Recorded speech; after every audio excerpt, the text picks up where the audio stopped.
Welcome to the past unveiled, a place where the past moves very slowly, where kings wrote letters that took months to arrive, and farmers counted the seasons, one gentle sunrise at a time. Tonight we'll wander through the calm corridors of history, no wars, no drama, just the quiet turning of time. So take a deep breath, let your thoughts drift like leaves on a still pond.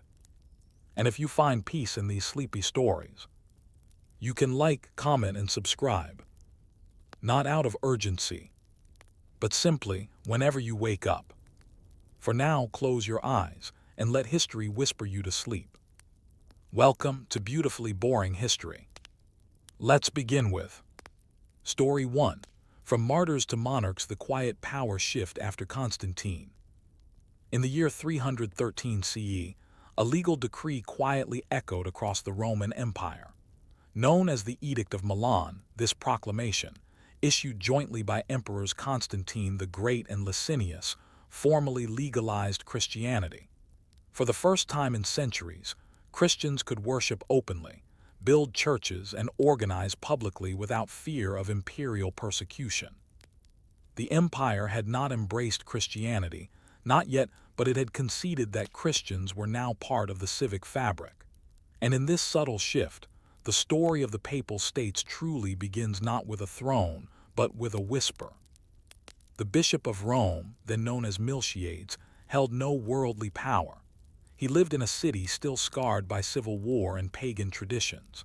His congregation was small, fragmented by decades of internal division and imperial suppression. But in the corridors of ruined basilicas and under the shadows of broken aqueducts, something important was forming: the church as a governing institution. Constantine did not intend to make the Bishop of Rome a sovereign, but he did offer imperial patronage, gifts of land, wealth, and public respect.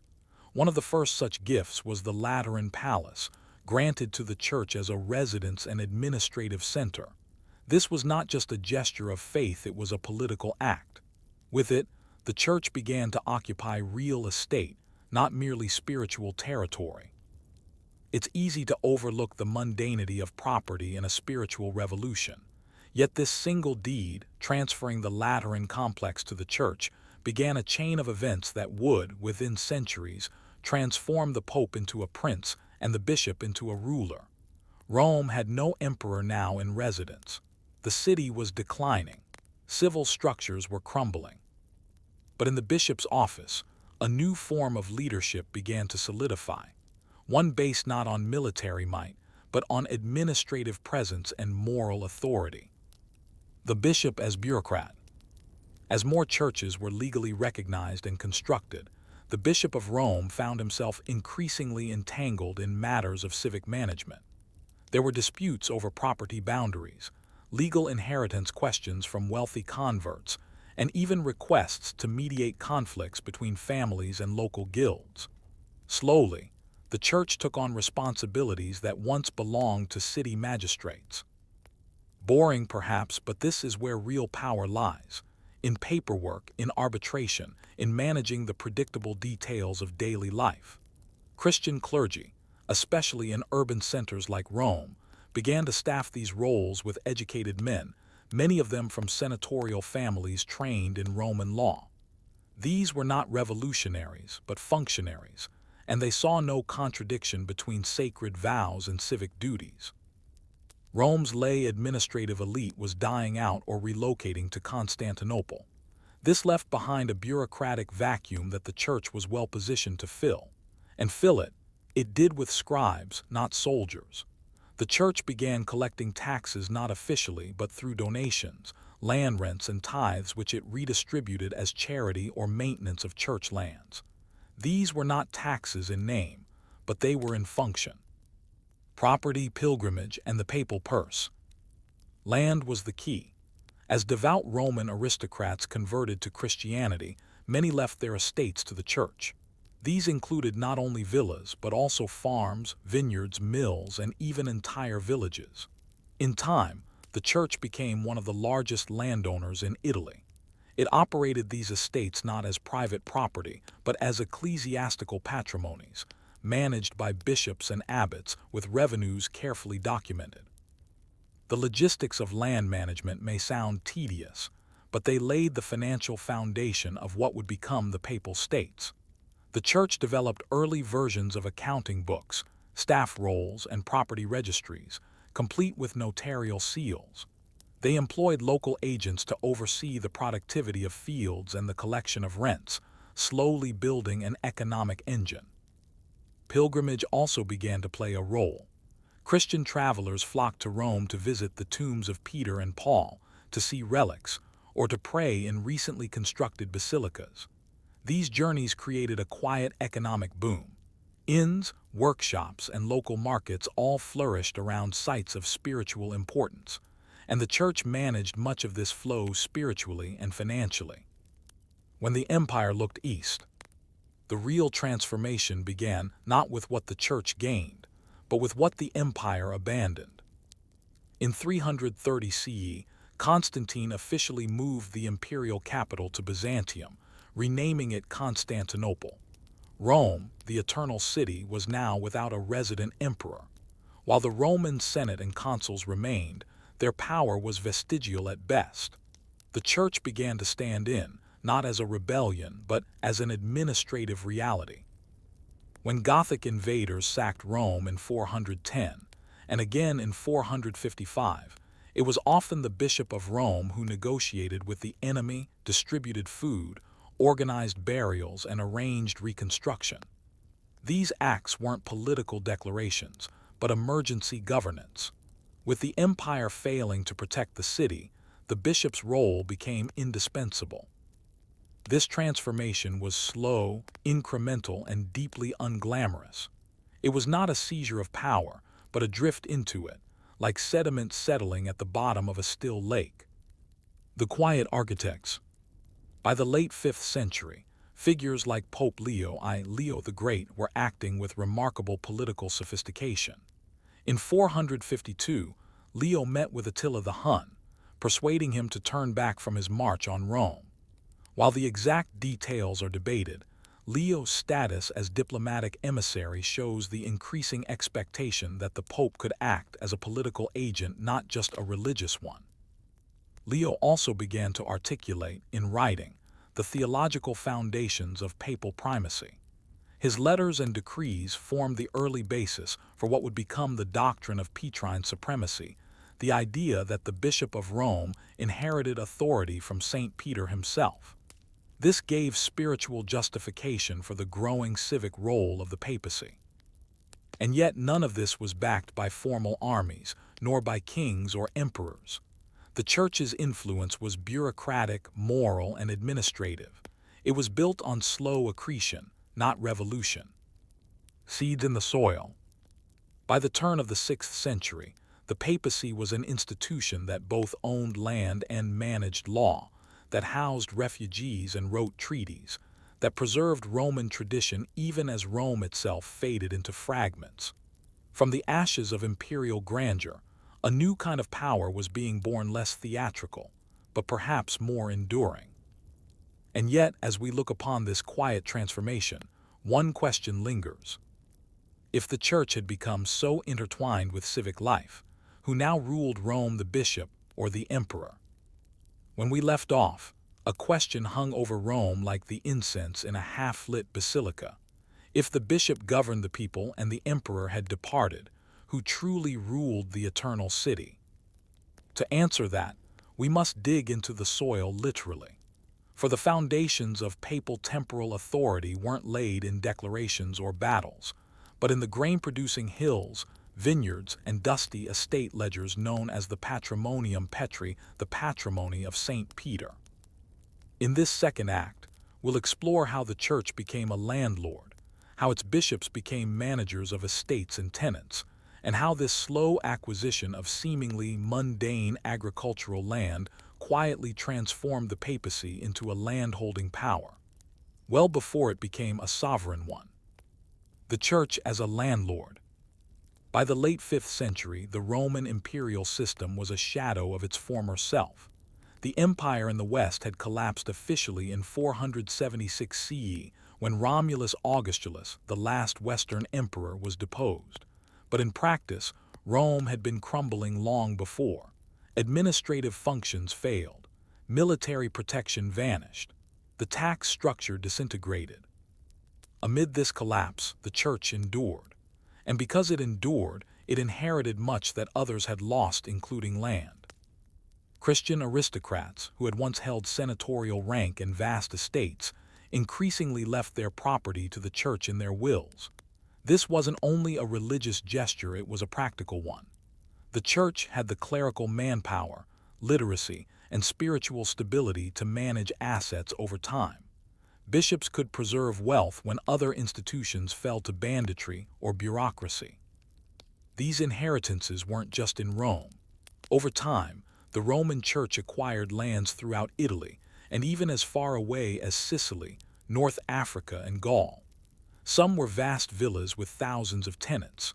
Others were remote farms with little more than a grain press and a dry well.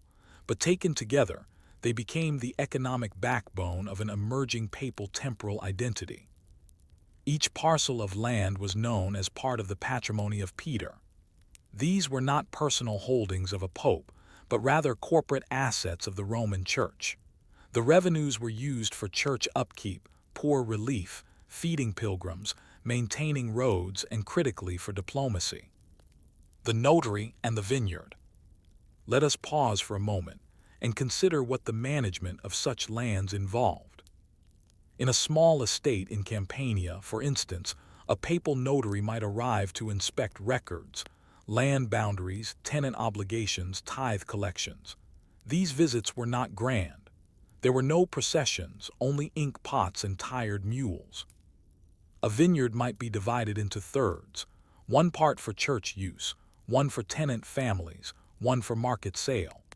Each year, a subdiaconus patrimoniae, a subdeacon of patrimony, would ensure the rent was paid, the land tilled, and the wheat sent to Rome. These church officials formed the earliest version of a papal civil service, a bureaucracy without grandeur. They maintained ledgers in Latin, some of which still survive, listing tenants, crops, dues, and labor. These were practical documents, not theological treatises. They included disputes over fences, damage by livestock, or the need to repair a well.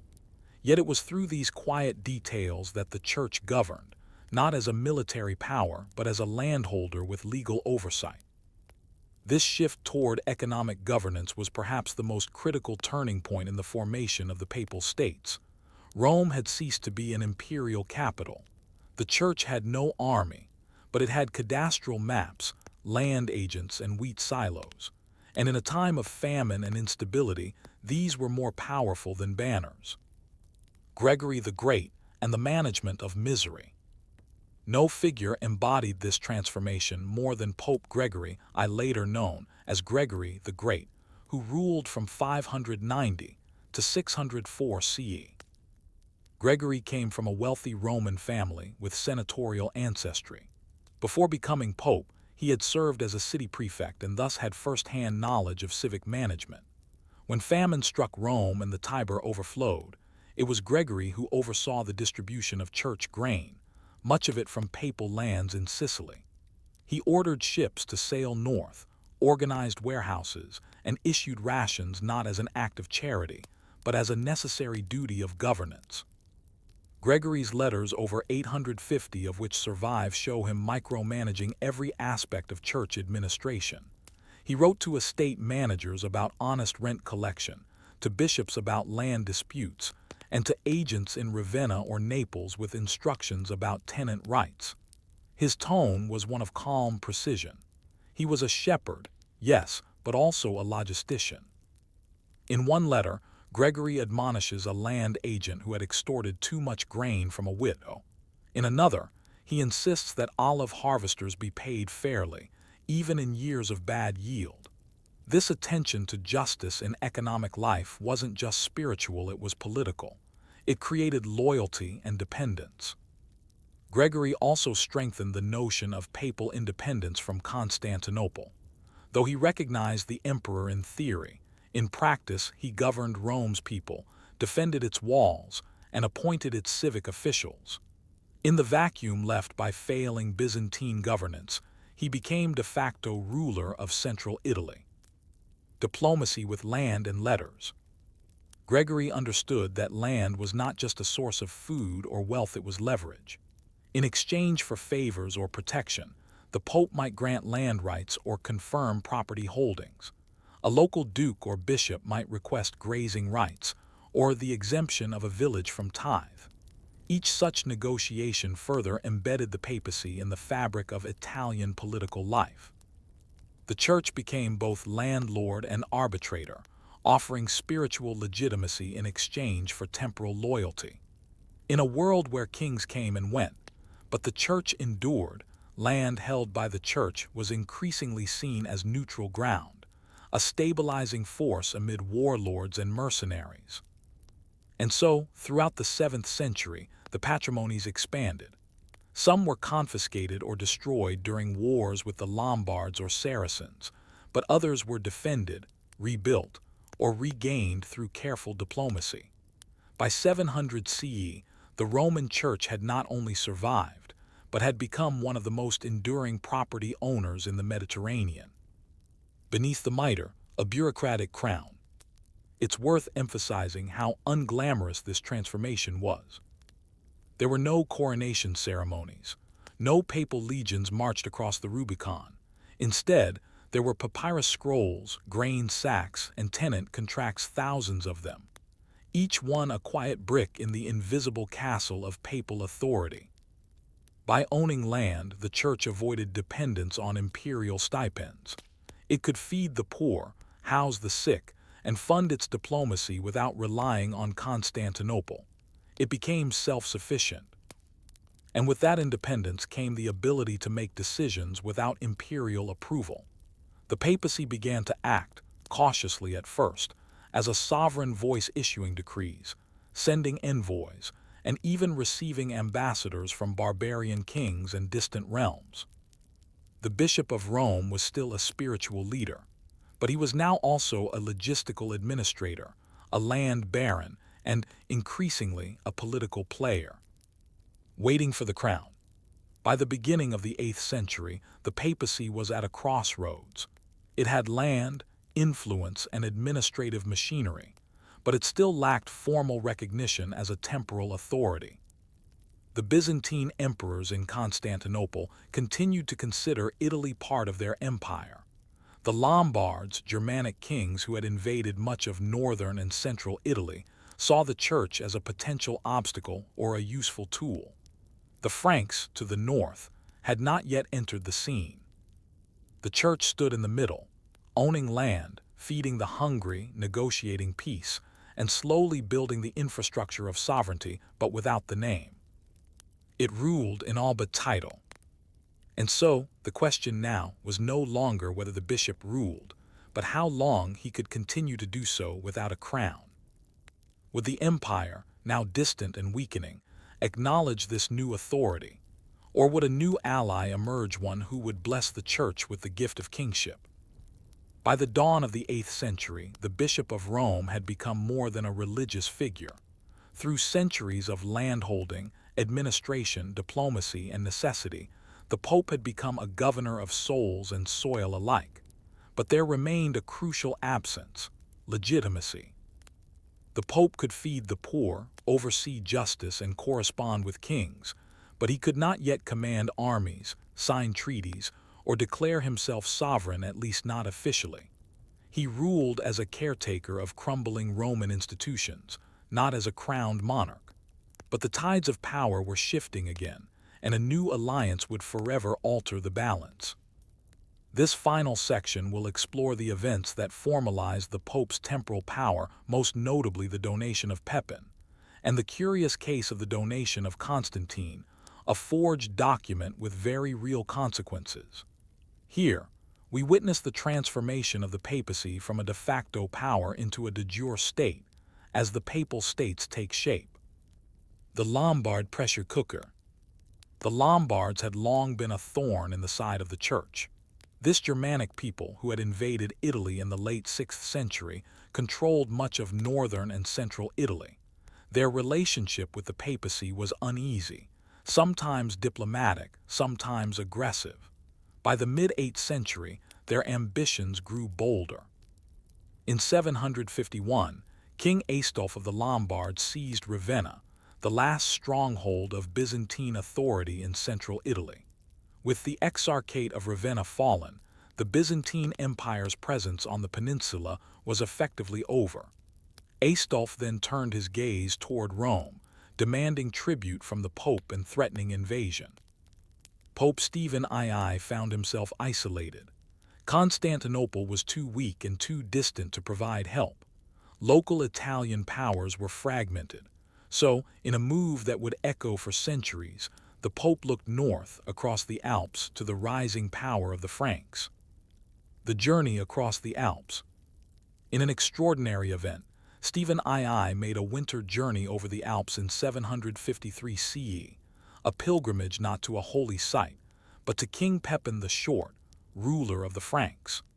This act alone marked a profound shift, a Roman bishop crossing treacherous terrain to appeal to a barbarian king for military and political aid. Stephen's appeal was clear: protect the church from the Lombards, and in return the church would support Pepin's kingship. Pepin had recently displaced the last Merovingian king, and while he held real power, his legitimacy remained shaky. A papal blessing would change that. The result was a mutual exchange of legitimacy. Stephen anointed Pepin as king, the first recorded instance of a pope crowning a king, and in return, Pepin pledged to defend Rome and the church. But the alliance would go beyond mere defense. It would lead to something far more transformative: the donation of Pepin. In 754 and again in 756, Pepin crossed into Italy with Frankish armies. He defeated the Lombards, forced King Aistulf to retreat, and most critically refused to return Ravenna and other conquered territories to the Byzantine Empire.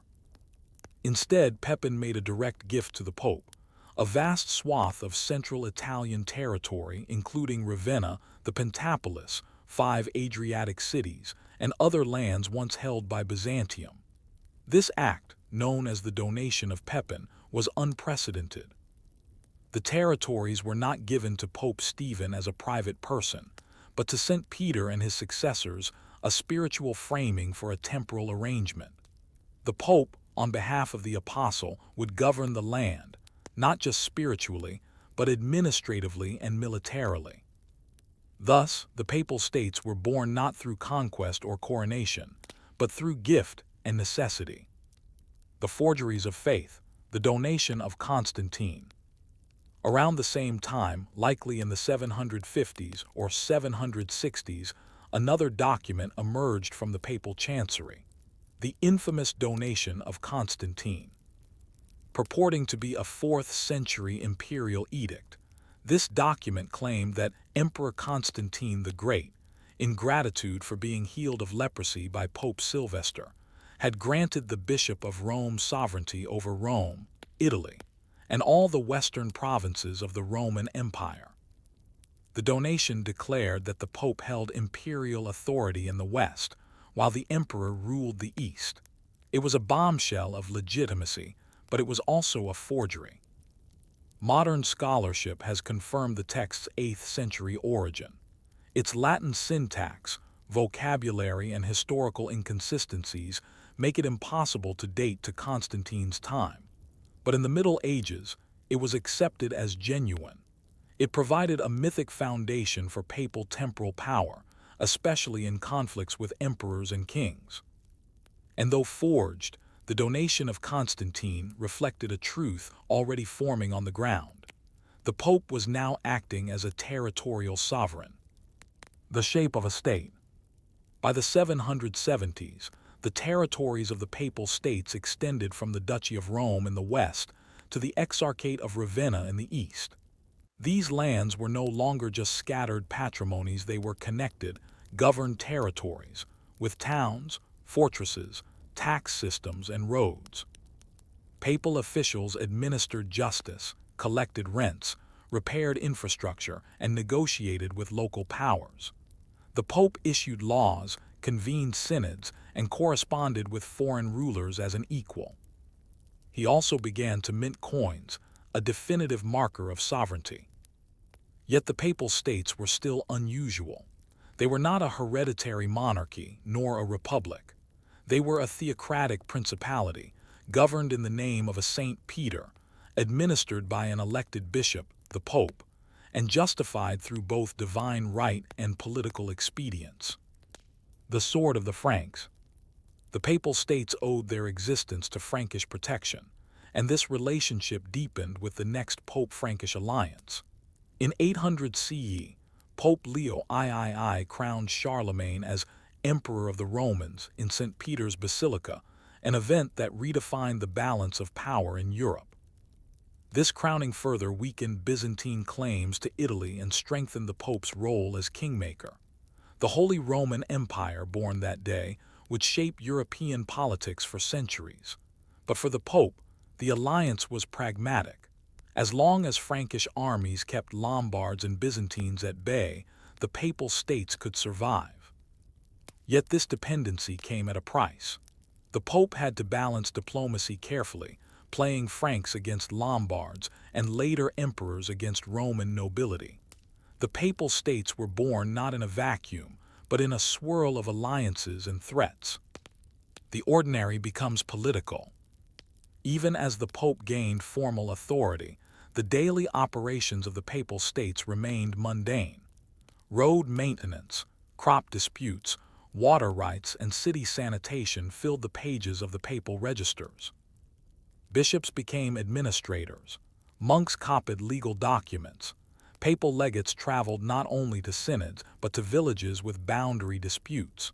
The machinery of state was formed from liturgical infrastructure. Abbeys became administrative centers. Cathedrals became courts. The Church governed not as Caesar did, but as a steward of divine order, cloaking bureaucratic control in a mantle of holy duty. Legacy in stone and parchment. The creation of the Papal States set in motion centuries of conflict, reform, and intrigue. Popes would later wage wars, lose lands, reclaim cities, and navigate revolutions. But the original idea that a spiritual authority could also be a territorial sovereign endured. It allowed the papacy to remain independent of kings, to wield influence in worldly matters, and to become a permanent fixture of European politics. The Vatican today, though tiny, is a vestige of the Papal States, a remnant of centuries when popes ruled cities, marshaled armies, and signed treaties. All of this began not with a trumpet blast, but with grain ledgers, land deeds, and a forged imperial letter. Reflections, the Quiet Crown. The story of the Papal States isn't one of glorious conquest or visionary revolutions. It's the story of survival, of men in robes learning to rule because no one else would, of religious leaders evolving into civic governors, of a bishopric becoming a bureaucracy, of faith cloaked in file folders. And it leaves us with a curious question. What happens when an institution born to serve souls must also govern bodies, towns, and taxes? Can holiness and sovereignty ever truly coexist, or must one always bend to the other? Story 2. Land for a Soul, the donation of Pepin, and the legal birth of the Papal States. When Pepin the Short received Pope Stephen II in his Frankish court in 754 CE, the world quietly shifted on its axis. A barbarian king, barely crowned, granted a bishop from a crumbling city lands once claimed by the Eastern Roman Empire. This event would mark the first legal foundation of the Papal States, formalizing a power dynamic that had slowly congealed over 2 centuries of disintegration and improvisation. The event was both astonishing and anticlimactic. No armies clashed in a final, dramatic battle. No flags were planted in victory. The donation of Pepin, the actual act of transferring territory to the papacy, was done by handing over a document, sealed and bound in the presence of bishops and Frankish lords. But how did we get to this point? How did a Germanic king become the savior of Rome? And what compelled a pope, historically the highest-ranking bishop in Christendom, to travel across the Alps in winter to beg for land. To understand the weight of the donation of Pepin, we must examine what was missing in the world: imperial protection, legal authority, and a coherent idea of governance in post-Roman Italy. Rome without an empire. By the mid-8th century, Rome was no longer an imperial city. The emperor still reigned in Constantinople, now a Greek-speaking Christian autocrat, but his interest in Rome had all but vanished. The Exarchate of Ravenna, long the last Byzantine stronghold in Italy, was weak and nearly bankrupt. Local dukes and aristocrats often acted independently, while military defense was patchy at best. Into this power vacuum stepped the papacy, reluctantly at first. The Pope administered Rome's grain supply, organized defenses against invaders, mediated disputes, and attempted to maintain Roman law, though with less and less help from the East. Letters from early popes often contained pleas to the emperor for assistance that went unanswered or were delayed by months or years. This imperial neglect opened the door to local threats, particularly from the Lombards, whose kings had grown bolder over the decades. No longer content to control only northern Italy, they now eyed central Italy, particularly the Duchy of Rome and the territories around Ravenna. The Lombards at the gate.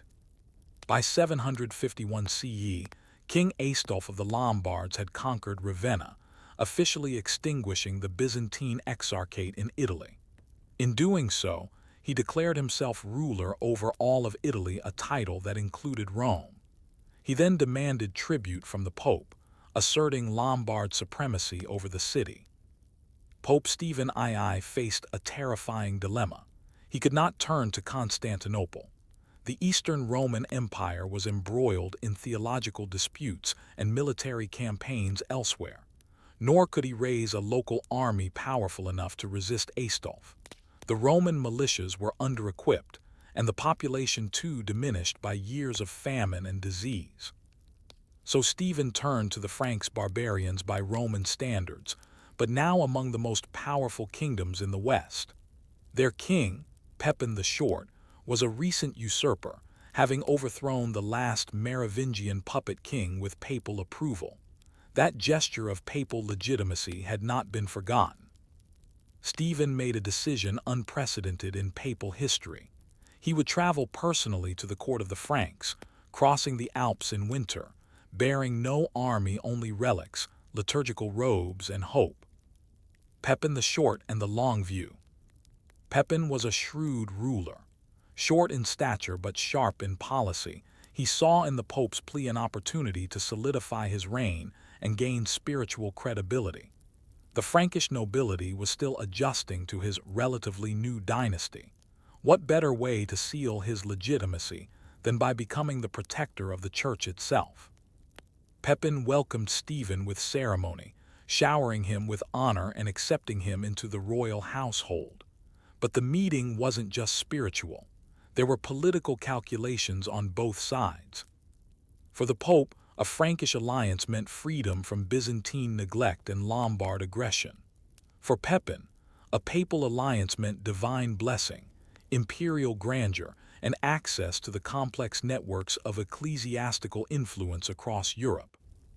In 754, Pepin took an oath, later renewed in 756, that he would restore the land seized by the Lombards and grant them not to Byzantium, but to the Apostolic See.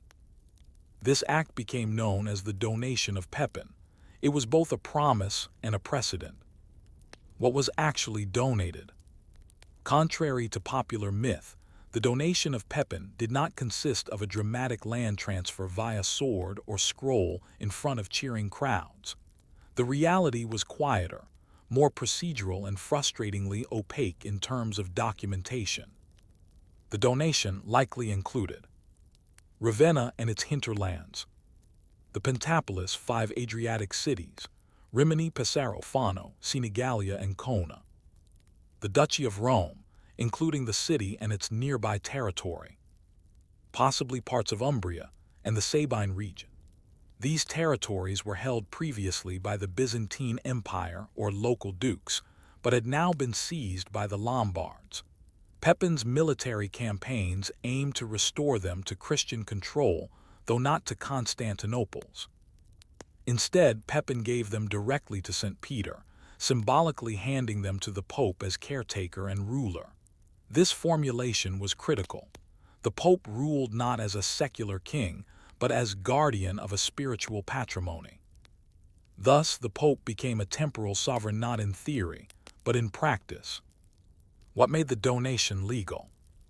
The donation of Pepin was recorded in official Frankish royal charters, witnessed by bishops and nobles, and later entered into the Liber Pontificalis, the papal chronicle. While the precise legal texts have not survived in their original form, the historical consensus is that the donation was real and significant. Its legal basis was built on three premises. Pepin's right to conquer. As the victor over the Lombards, Pepin had the right to dispose of the conquered lands. The Pope's role as heir of Peter.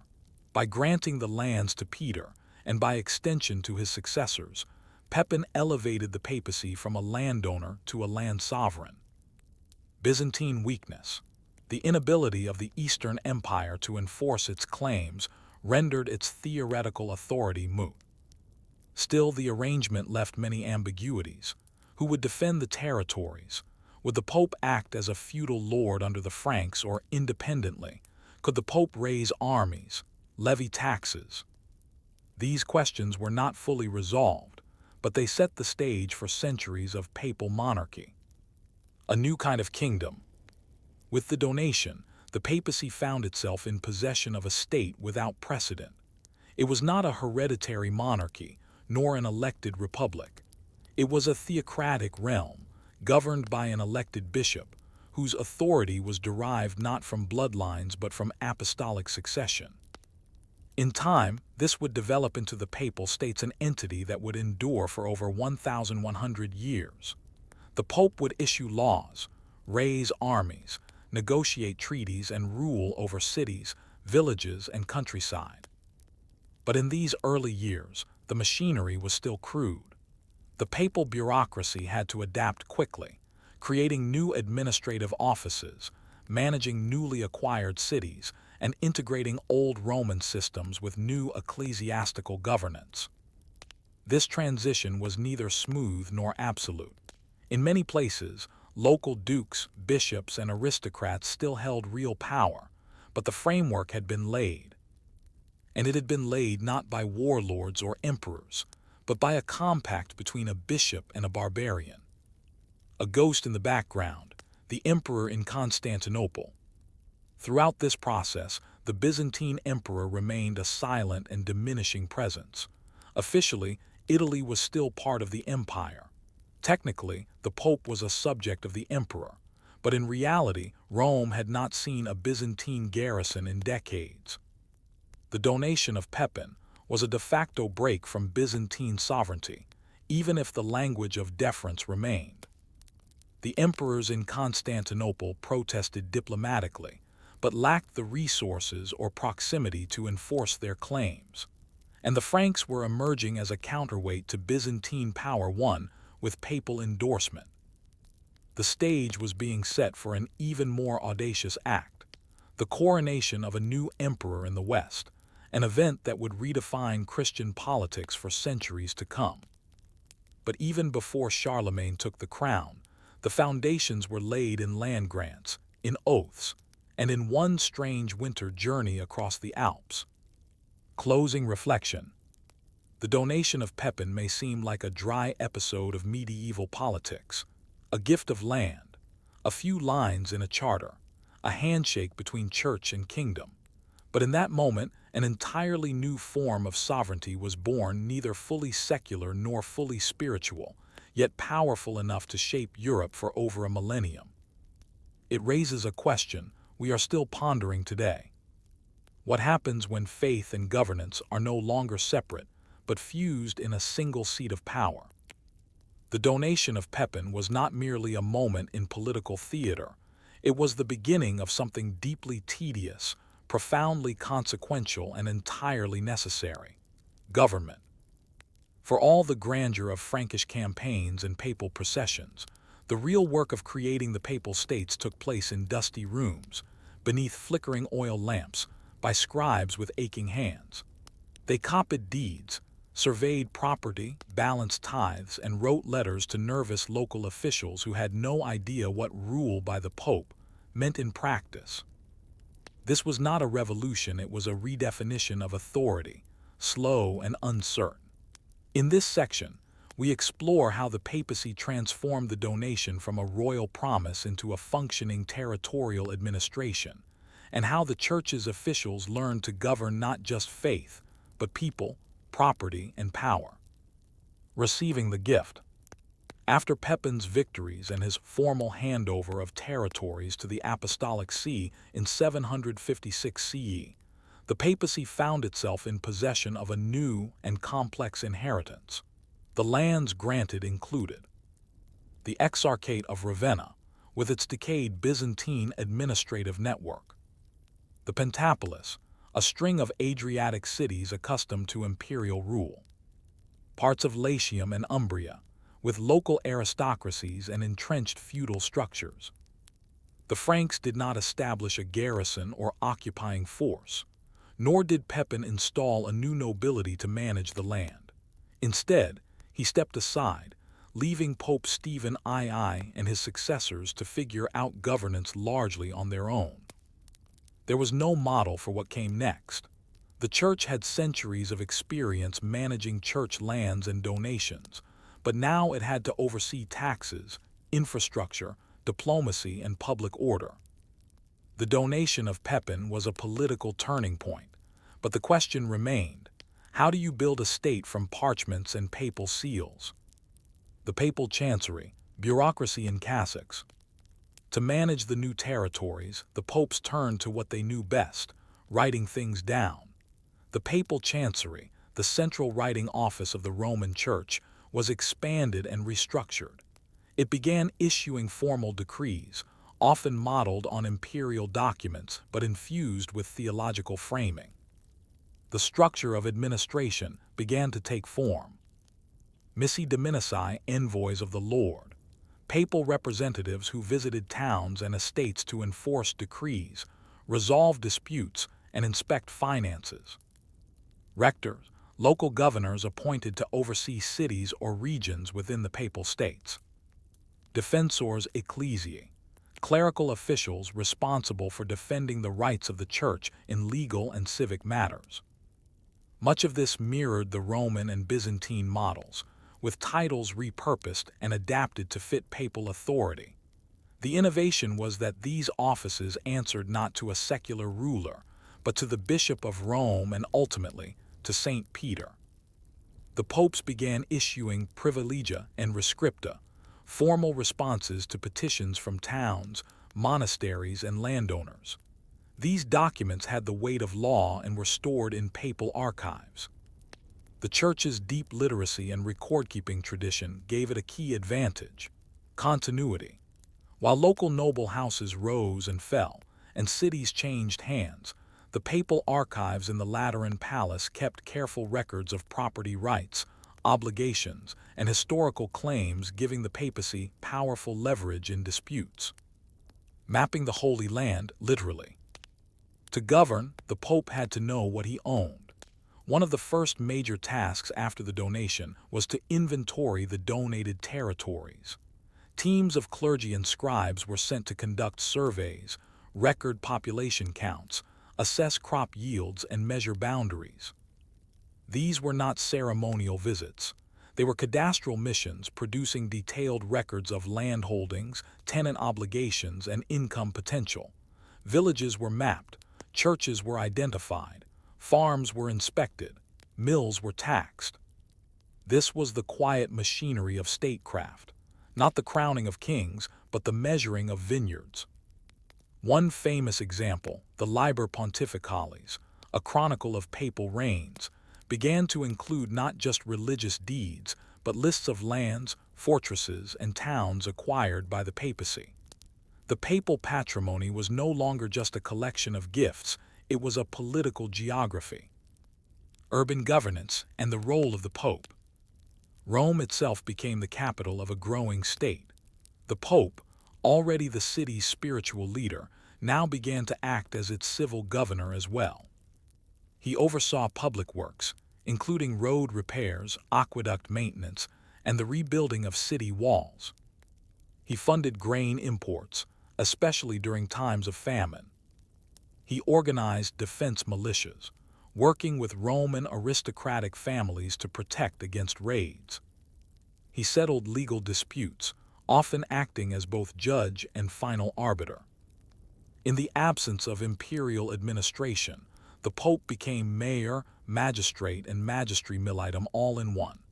This was not formalized immediately, but over decades of practice and expectation. Papal officials took on roles that mirrored Roman civic offices curials, prefecti, comites. The Church blended secular governance with spiritual language, maintaining continuity with Rome's past even as it forged a new, distinctly papal model of rule. The Church as a military actor. Despite its theological image, the Church soon learned that governance required defense. The Papal States were under near-constant threat from residual Lombard aggression, Saracen raiders in later centuries, and occasional local rebellions. Though the Church lacked a standing army, it relied on urban militias led by Roman aristocrats loyal to the papacy, mercenary forces hired using church revenues, allied support primarily from the Franks, who continued to intervene when needed. The Pope also began appointing military commanders, often drawn from local nobility, to oversee fortresses and city garrisons. Over time, the Papal States developed a rudimentary but functional defense network, with watchtowers, fortified towns, and supply lines. Even this military activity retained its religious framing. Defending the Papal States was described as defending the patrimony of Peter, and commanders were often blessed before campaigns or given holy relics as talismans. The use of sacred language to justify military necessity became a recurring theme and early precursor to the Church's later role in holy wars. Diplomacy and local resistance. Not everyone welcomed papal rule.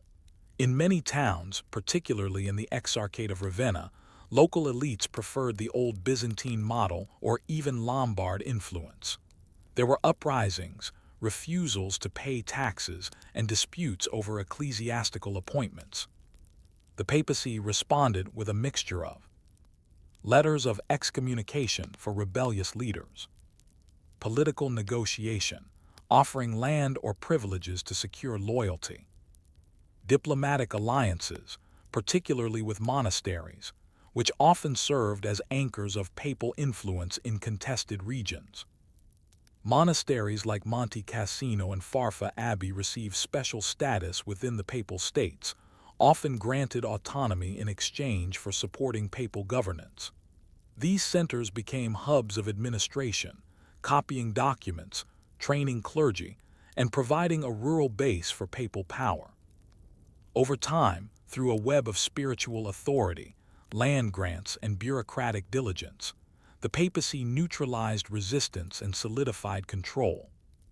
The institutionalization of papal temporal power. By the early 9th century, the framework of the Papal States had taken permanent form. While boundaries would shift, the basic model endured. The Pope as both religious and temporal head of state. A territorial base, centered on Rome but stretching into central Italy. An ecclesiastical bureaucracy, administering taxes, laws, and land. Papal documents began referring explicitly to the Republic of St. Peter, a phrase that framed the state as spiritually ordained, rather than dynastically inherited. The papacy asserted that the lands had been entrusted to Peter by divine providence, ratified by Frankish kings, and maintained for the sake of Christian order. This unique fusion of theology and governance gave the papacy an ideological foundation that even secular monarchs lacked. And the Pope, once merely a bishop among many, now stood as a prince of Christendom, with lands, soldiers, and ambassadors at his command. A new kind of sovereignty. The donation of Pepin had become something more than a diplomatic gesture. It had been transformed through quiet, diligent administration into a new theory of rule. This model of papal governance raised deep questions. Could a religious leader wield temporal power without corrupting his spiritual mission? Was sovereignty a gift from God, from a king, or from the people? And what would happen when this spiritual prince clashed with emperors and kings over the same souls and soil?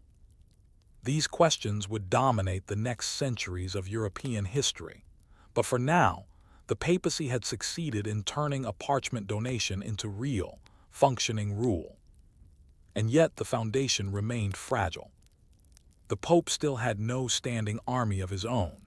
His legitimacy depended on Frankish goodwill. His control over distant cities was often nominal.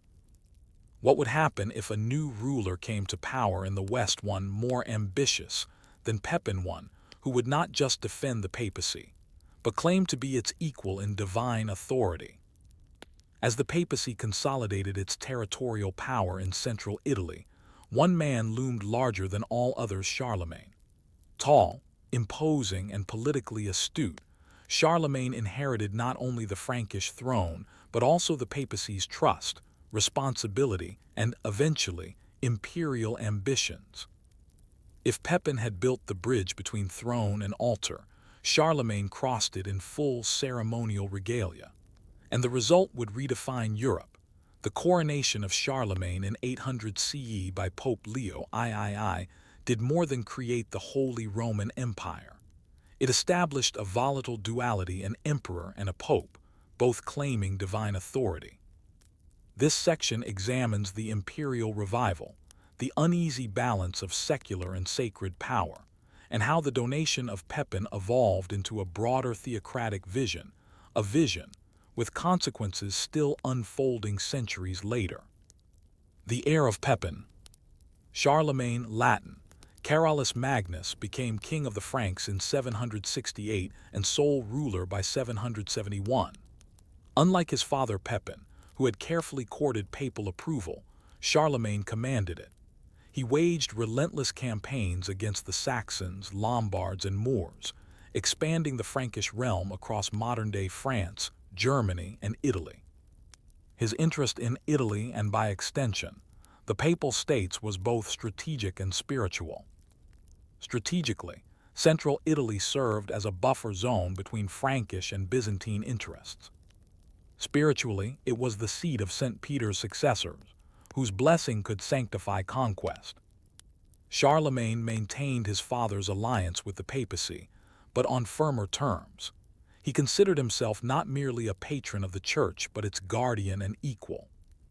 In 774, when the Lombards again threatened Rome, Charlemagne led a campaign across the Alps. He defeated them and declared himself king of the Lombards, wearing their iron crown in addition to his Frankish diadem. This was unprecedented: a northern king ruling both Germanic and Italian lands.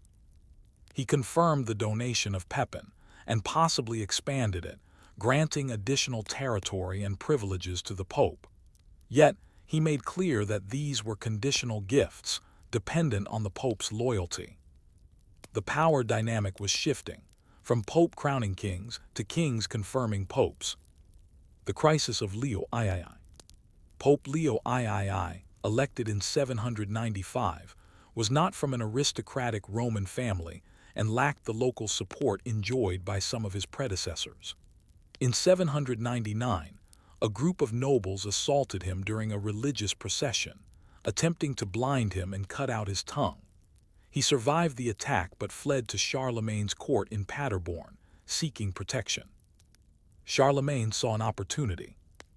By hosting the Pope, healing his wounds, and escorting him back to Rome under Frankish protection, Charlemagne cast himself as the defender of Christendom, a role that required divine sanction. In December 800 CE, Leo III crowned Charlemagne Emperor of the Romans, during Christmas Mass at St. Peter's Basilica.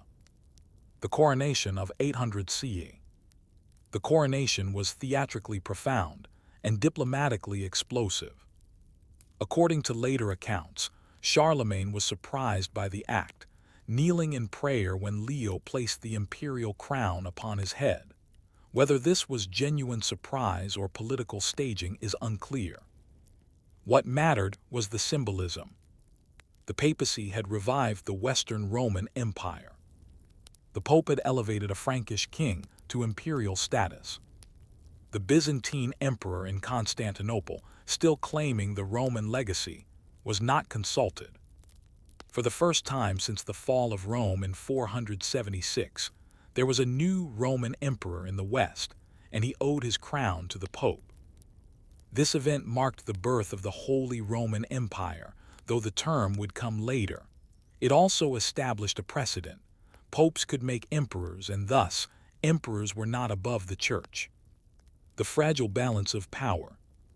In the immediate aftermath, relations between Charlemagne and the papacy were cooperative. Charlemagne respected the spiritual authority of the Pope, but made clear that secular governance rested with him. He sent officials, missi dominici, to inspect papal territories. He adjudicated disputes involving church lands. He presided over ecclesiastical councils. In some cases, he overruled papal decisions. The donation of Pepin had given the Pope land, but Charlemagne expected influence in return. He issued his own laws, capitularies, that affected church governance and education. Monasteries were reformed under imperial guidance. Latin schools were promoted throughout the empire, creating a new clerical elite loyal to both church and crown. The tension was always present. Was the emperor the sword of the church or its master? The legalization of the donation. In Charlemagne's reign, the donation of Pepin was treated as binding precedent, but its terms were now clarified and controlled. Papal lands were reaffirmed, but imperial oversight was assumed. Charlemagne considered himself the protector of the Republic of St. Peter, not its subject. Some scholars believe this era saw the production or circulation of a new legal rationale for papal territory.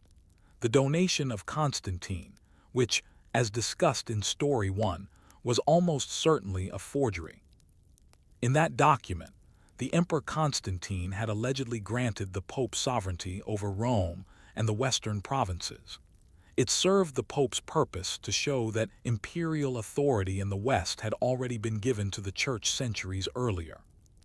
Charlemagne never openly acknowledged the donation of Constantine, but he didn't refute it either. Like many medieval rulers, he tolerated useful fictions when they served his interests. A new political theology. By 814, when Charlemagne died, Europe had been reordered. The Church ruled lands of its own, backed by legal tradition and Frankish swords. The emperor ruled an empire whose legitimacy came, at least in part, from papal approval. This balance gave rise to a new political theology, a kind of two-swords doctrine. The Pope wielded spiritual power, the sword of the soul. The emperor wielded temporal power, the sword of the body. Both were seen as ordained by God, but the question of which was higher remained unresolved. This ambiguity would erupt in later centuries in investiture controversies, anti-papal movements, and even the Avignon papacy.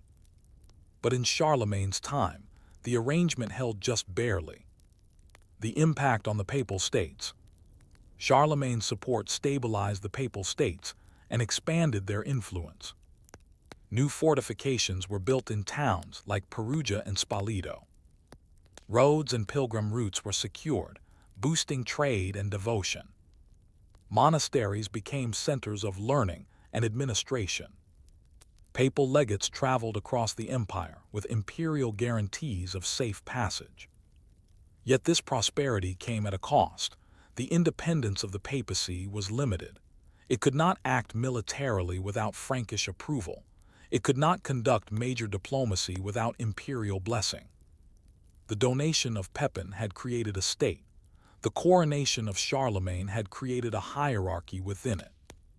Aftermath and legacy. After Charlemagne's death, his empire fragmented. The papacy found itself once again navigating between shifting powers, Frankish heirs, Byzantine whispers, and rising local nobility. But the foundation held. The Papal States endured. They became a model for theocratic governance, blending law and liturgy. They inspired debates about the nature of sovereignty that lasted into modernity. They survived barbarian invasions, Renaissance intrigue, and even Napoleon. And at their heart was a donation not of land alone, but of a new political reality, that a religious leader could also be a temporal prince. Final reflection. The donation of Pepin and its evolution under Charlemagne did more than alter a map. It rewrote the relationship between church and state, priest and prince, earthly power and divine right. It forces us to ask, when power is shared between altar and throne, who ultimately serves whom? Story 3. Ink and influence: how papal bureaucrats reshaped Italy one scroll at a time. The Papal States were not built with stone and sword alone. They were built with scrolls, stamps, and scribes. Behind every papal decree, every land grant, every diplomatic letter was a cadre of men whose names are mostly forgotten, but whose handwriting structured a country. These were the papal bureaucrats: notaries, scribes, archivists, chancery clerks, and administrators. They didn't wear armor or preach sermons. They wore ink-stained robes and carried wax seals. But without them, the temporal power of the popes could not have functioned, let alone flourished. This story is about the quiet rise of a class of educated men who transformed administrative technique into governance, who made policy with pens, and who gave the Papal States their durability not through charisma or combat, but through consistency. Bureaucracy as survival. By the 9th century, the Pope was both a religious figure and the ruler of a sovereign state. That state needed roads repaired, grain delivered, taxes collected, and justice administered. The Church already had systems for managing ecclesiastical matters, but now it needed a civil apparatus to handle day-to-day governance. The Roman Empire had once provided that machinery: magistrates, tax collectors, census takers. But that system had collapsed centuries earlier. The Church, particularly in Rome, began to resurrect and adapt what had been lost. At the heart of this system was the papal chancery, the office responsible for issuing official documents in the name of the Pope. Located in the Lateran Palace, this office operated continuously, even during invasions and upheavals. It became the engine of papal administration, producing bulls, bulla, formal decrees sealed with lead seals; privilegia, special grants of land, rights, or immunity; rescripta, replies to petitions and inquiries; mandata, administrative instructions to officials. The process was meticulous. Clerks had to be literate in Latin, familiar with canon and Roman law, and skilled in formulaic writing. They kept template books, collections of model texts that helped maintain consistency across documents. Over time, these formats became part of the legal framework of the Papal States. The men behind these documents formed an elite class, not aristocratic, but intellectually powerful. They understood that authority could be extended not just by speaking, but by writing. The rise of the notary class. One of the most important roles in the papal bureaucracy was that of the notary. These men acted as legal witnesses, drafters of contracts, record keepers, judicial clerks. Every property grant, land dispute, or tax receipt required a notarial presence. Their role was to ensure legitimacy, especially in a world where oral agreements were no longer enough to ensure trust across towns and generations. Notaries used a formal script called Caroline minuscule, developed under Charlemagne's reign but refined in Rome to maximize clarity. They wrote on parchment with quill pens, using precise phrasing to eliminate ambiguity. For example, a typical land grant might read, "We, under divine authority and apostolic guidance, do hereby grant unto the monastery of Saint Benedict, under the care of Abbot Lucius, the vineyard located by the Via Appia, measuring 10 eugera with all its appurtenances to be held in perpetuity." Each phrase was carefully chosen to withstand legal scrutiny. If challenged in court decades later, the original document and its seal would decide the outcome. The notary's power lay in this preservation of order. Archives and authority. Once written and sealed, papal documents were stored in archives. These were not just piles of scrolls, they were carefully managed repositories, organized by reign, topic, and geography. The Archivum Lateranense, housed in the Lateran Palace, became one of the most sophisticated medieval record-keeping centers in Europe. It contained land deeds and surveys, diplomatic correspondence, legal judgments, maps and tax records, copies of imperial donations, and ecclesiastical privileges. The archive was so trusted that nobles, bishops, and even foreign kings sent copies of their own charters to be stored there. In legal disputes, these archives served as evidence of ownership and precedent. Control of the archive meant control of historical memory and therefore of rights, property, and power. In an era where oral memory faded and political alliances shifted, the archive was eternal, and papal bureaucrats were its gatekeepers. Pen and politics. Though hidden from public view, papal bureaucrats were not politically neutral. In fact, they often shaped policy through draftsmanship. The way a bull was worded could influence whether a bishop's land claim succeeded. A subtle change in phrasing could favor one noble family over another. Even the choice of which requests were answered and how carried political weight. Chancellors, the heads of the papal chancery, became powerful figures in their own right. Some were later elected pope. Others served as ambassadors, representing the papacy in courts across Europe. The papal bureaucracy also developed diplomatic language, creating entire genres of writing meant to diffuse tension, affirm loyalty, or issue subtle threats. Phrases like, "For the health of your soul," "In memory of our shared devotion," "We trust in your obedience to apostolic justice," allowed popes to assert authority without open confrontation. In many ways, the pen was more effective than the sword. It could shape perception, define legitimacy, and slowly extend papal influence far beyond its territorial borders. Bureaucratic expansion across Italy. The methods used in Rome spread outward. Cities and abbeys under papal jurisdiction began adopting chancery structures modeled on the papal one. These local offices produced property ledgers, tax rolls, baptismal and marriage registries, court transcripts. Some towns even adopted Latin as their official legal language, centuries after the fall of the Western Empire, simply because that's how the papal documents were written. In this way, the Church became not just a spiritual power, but a cultural and administrative standard. Its forms of writing, dating, sealing, and archiving became the model of legitimate governance in central Italy. The influence extended into legal education as well. Church schools taught notarial training, Latin grammar, and basic arithmetic. Literacy, once the preserve of monks, became essential to local officials and merchants who wanted to interact with the papal court. The paradox of bureaucratic holiness. As papal documents multiplied, and as bureaucracy expanded, some church critics began to worry. Was the church becoming too worldly, too obsessed with forms and formulas?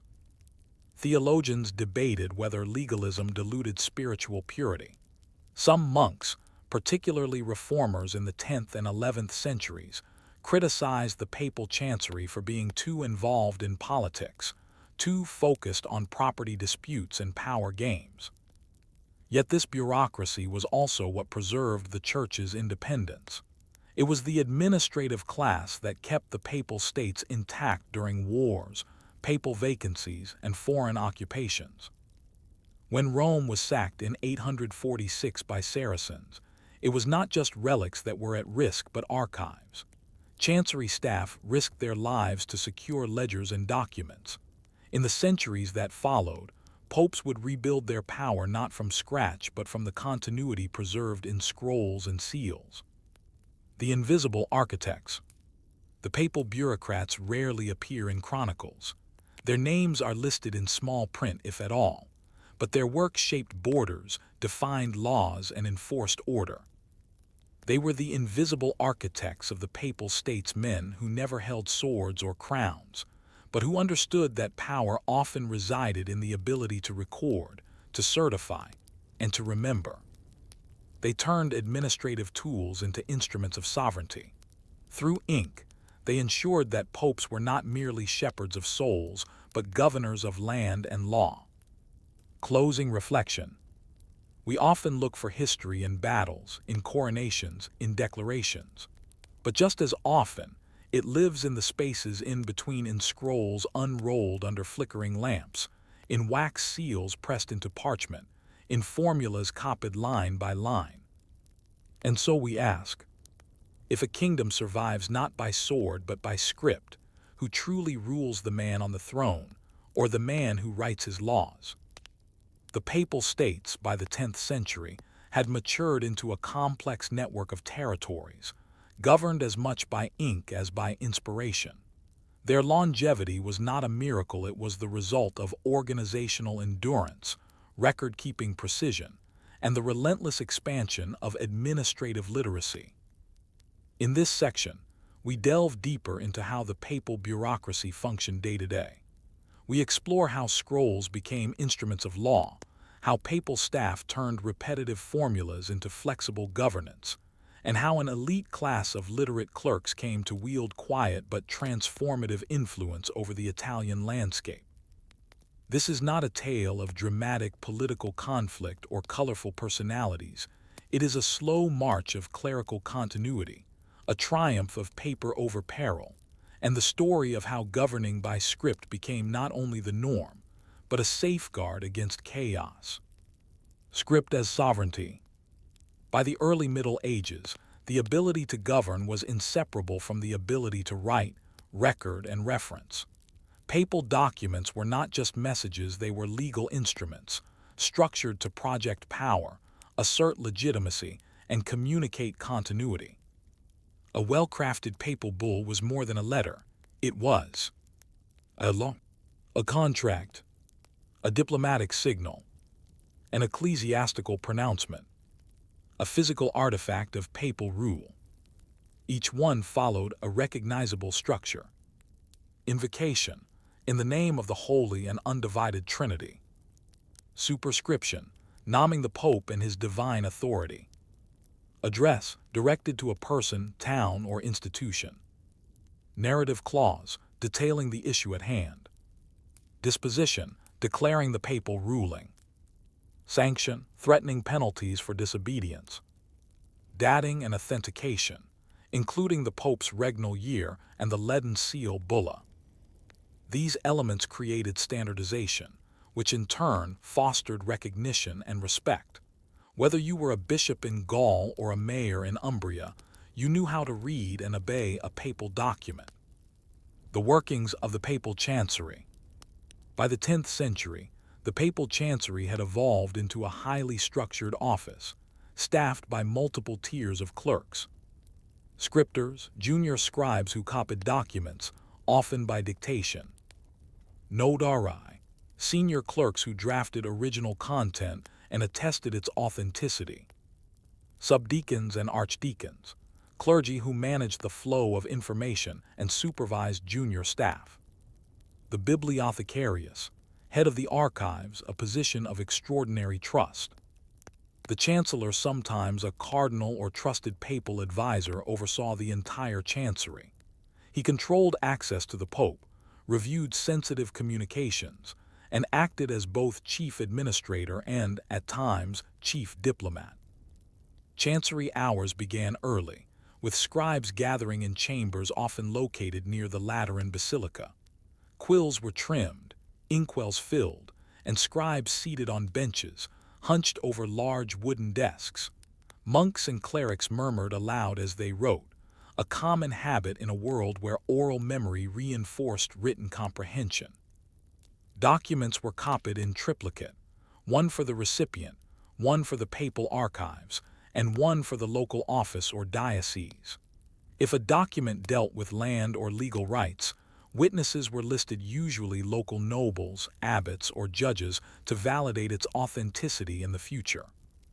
These bureaucrats worked not in bursts of inspiration, but in daily repetition, laboring to maintain the gears of papal governance. Formula books and bureaucratic memory. To ensure accuracy and consistency, the Chancery maintained formula books, collections of model letters and decrees. These were the script templates of papal communication, allowing scribes to reproduce complex legal ideas without starting from scratch each time.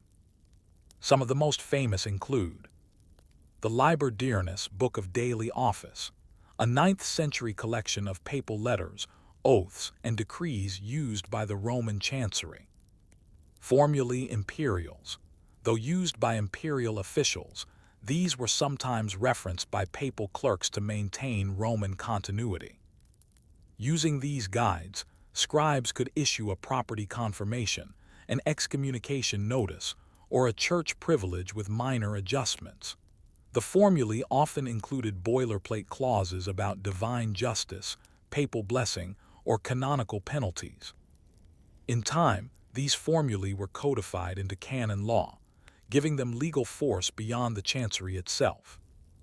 In a world of inconsistent oral tradition, formula books were the memory of the institution, a way for the papacy to act not as a man, but as a machine of governance. Paper borders, administrative geography. The papal states included not just Rome but vast swaths of central Italy, each with its own dialect, local customs, and political loyalties. Governance required translating papal policy into local enforceability. This was done through documentation. Towns were instructed to send annual reports to Rome. Monasteries received tax exemptions via papal rescripts. Landowners petitioned for border clarifications or title confirmations. The result was a documentary mapping of the papal territories. Property lines, roads, and jurisdictional boundaries were made real through writing.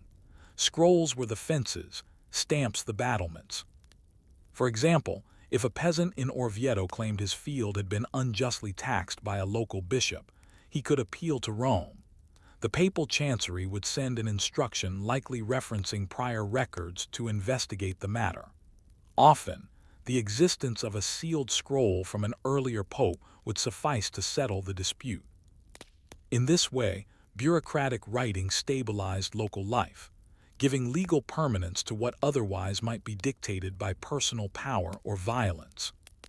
Administration as mission. Papal bureaucrats were not merely secular administrators. Their work was often framed as a spiritual duty. By preserving records, ensuring fairness, and preventing corruption, they believed they were upholding divine order. Even mundane tasks like verifying a tithe payment or cataloging monastery livestock were understood as acts of sacred stewardship.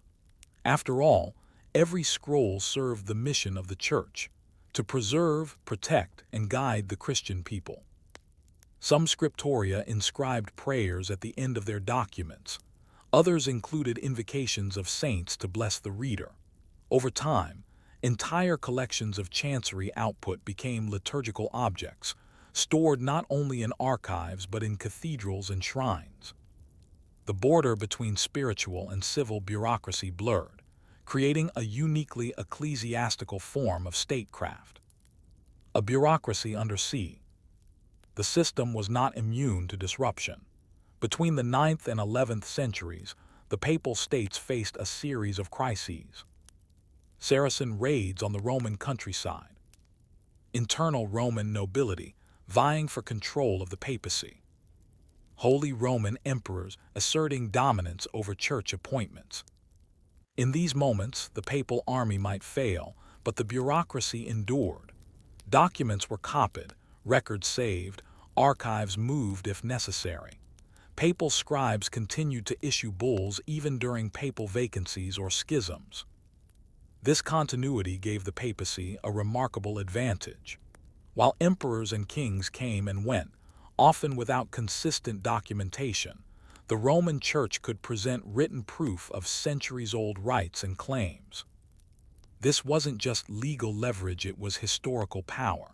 It allowed popes to assert that their authority was not newly acquired, but eternally remembered.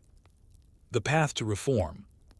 By the late 10th century, the growing wealth and power of the Church began attracting criticism.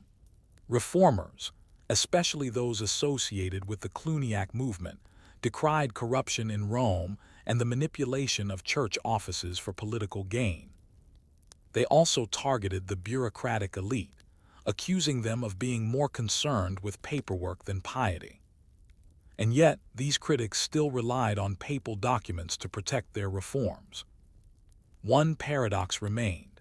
The bureaucracy was the mechanism by which corruption could occur, but also the means by which reform could be enforced. Closing reflection. What began as simple record-keeping became the framework for a political religious state. Through scrolls, the papacy governed. Through seals, it sanctioned. Through quiet rooms full of ink and patience, it built a state that would outlive kingdoms. And so we ask, if paper gives a voice to power, can it also become power itself?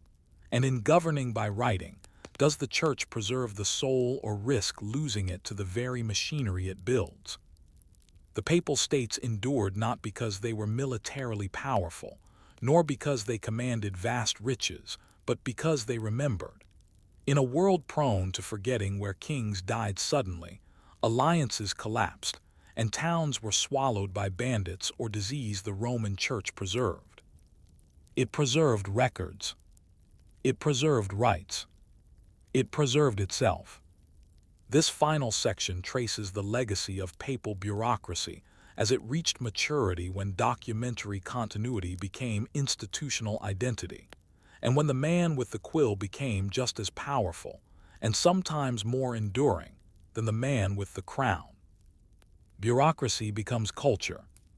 By the 11th century, the papal chancery was not just a tool of governance. It had become a culture of governance, an environment in which written precedent shaped not only what was done, but what could be imagined. Young clerics entering the chancery weren't simply trained in Latin grammar or calligraphy. They were indoctrinated into a worldview, one that saw history, theology, and law as part of an unbroken chain. In this worldview, a papal bull issued in 876 was as relevant in 1076 as it had been when first written. A boundary confirmed by a long-dead pope remained legally enforceable generations later. Rights existed not because they were enforced, but because they had been recorded. This belief in the supremacy of the documented past made the papal bureaucracy uniquely resilient. It allowed the Church to outlast regimes, resist local powers, and negotiate from strength, even when its armies were small and its coffers strained. From parchment to power.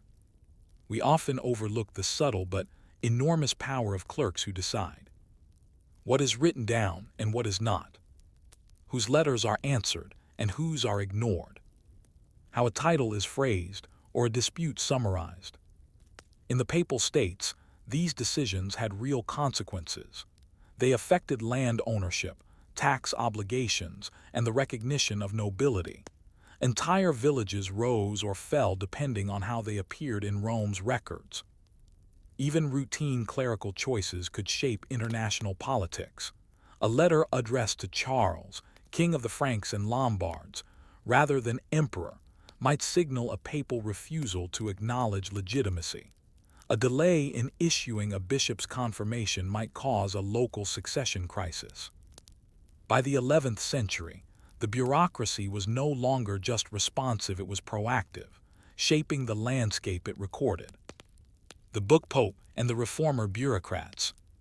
The culmination of this scribal tradition is embodied in popes like Gregory VII, R 1073-1085, a former archdeacon and chancery official who rose to power not as a warrior, but as a bureaucratic reformer. Gregory viewed the papacy not only as a spiritual office, but as a centralized institution of law and order. He demanded that church officials obey written canon law above all else, and that secular rulers acknowledge the papacy's legal supremacy in ecclesiastical matters. Under Gregory and his successors, the bureaucracy expanded. A cardinalatial curia was formalized to manage papal decisions. The Registrum Vaticanum began as a permanent registry of papal letters. Professional scribes were trained to represent the Roman Church abroad. These innovations gave birth to what modern historians call the papal monarchy, a form of governance in which popes ruled not just by divine right, but by clerical infrastructure.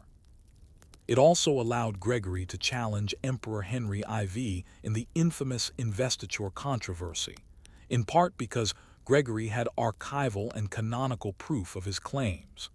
The Church did not merely assert its power, it could cite it. Canon law, bureaucracy codified.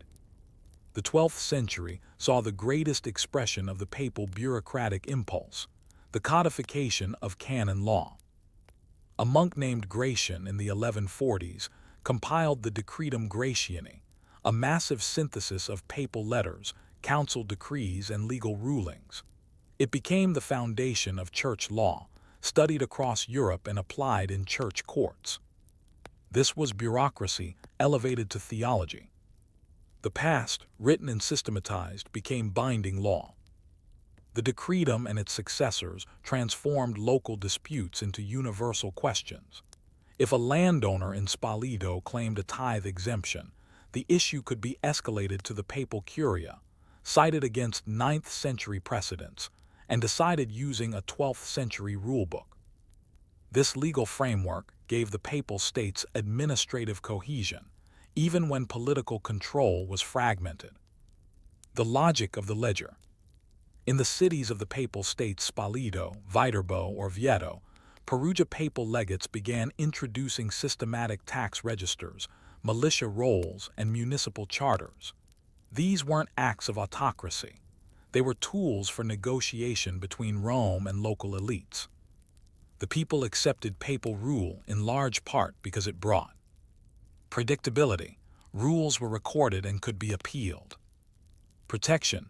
Papal courts could override local barons. Privileges. Those loyal to Rome might receive exemptions or confirmations. But there was a cost. They were written into a system. Towns became part of the ledger. A page in Rome's archive meant you existed legally and politically. And as with all bureaucracies, what was not recorded often ceased to exist in the eyes of power. Failures and falsifications. Not all scrolls told the truth. Papal bureaucrats, like any human institution, sometimes forged documents, whether to retroactively justify authority or to resolve unclear claims. One infamous example is the donation of Constantine, long used to bolster papal territorial sovereignty despite being an 8th century invention. But these falsifications reveal something important. The system had become so powerful that its own rules had to be faked to be challenged. Even the forgeries followed form. They mimicked official seals, used proper Latin formulae, and referred to archival structures. To change power, you had to change the paper. In this way, the bureaucracy had become self-reinforcing. The only way to critique it was through its own tools. A legacy in ink.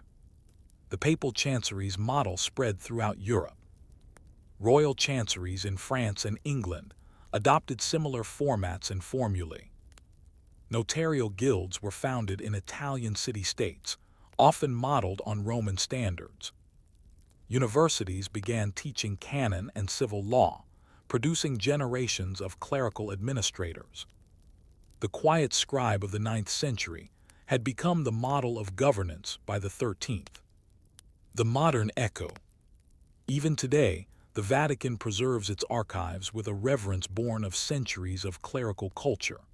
The Archivum Secretum Apostolicum Vaticanum, now known simply as the Vatican Apostolic Archive, houses over 50 miles of shelving, much of it dating back to these early centuries.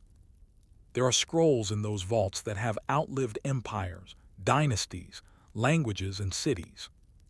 And they were written by men whose names are mostly lost, but whose habitual, formulaic writing sustained a state, defined its borders, and preserved the memory of Christendom. Final reflection. In the end, papal bureaucracy was never just about paperwork. It was about power organized into permanence, about faith turned into structure, and about memory made into authority.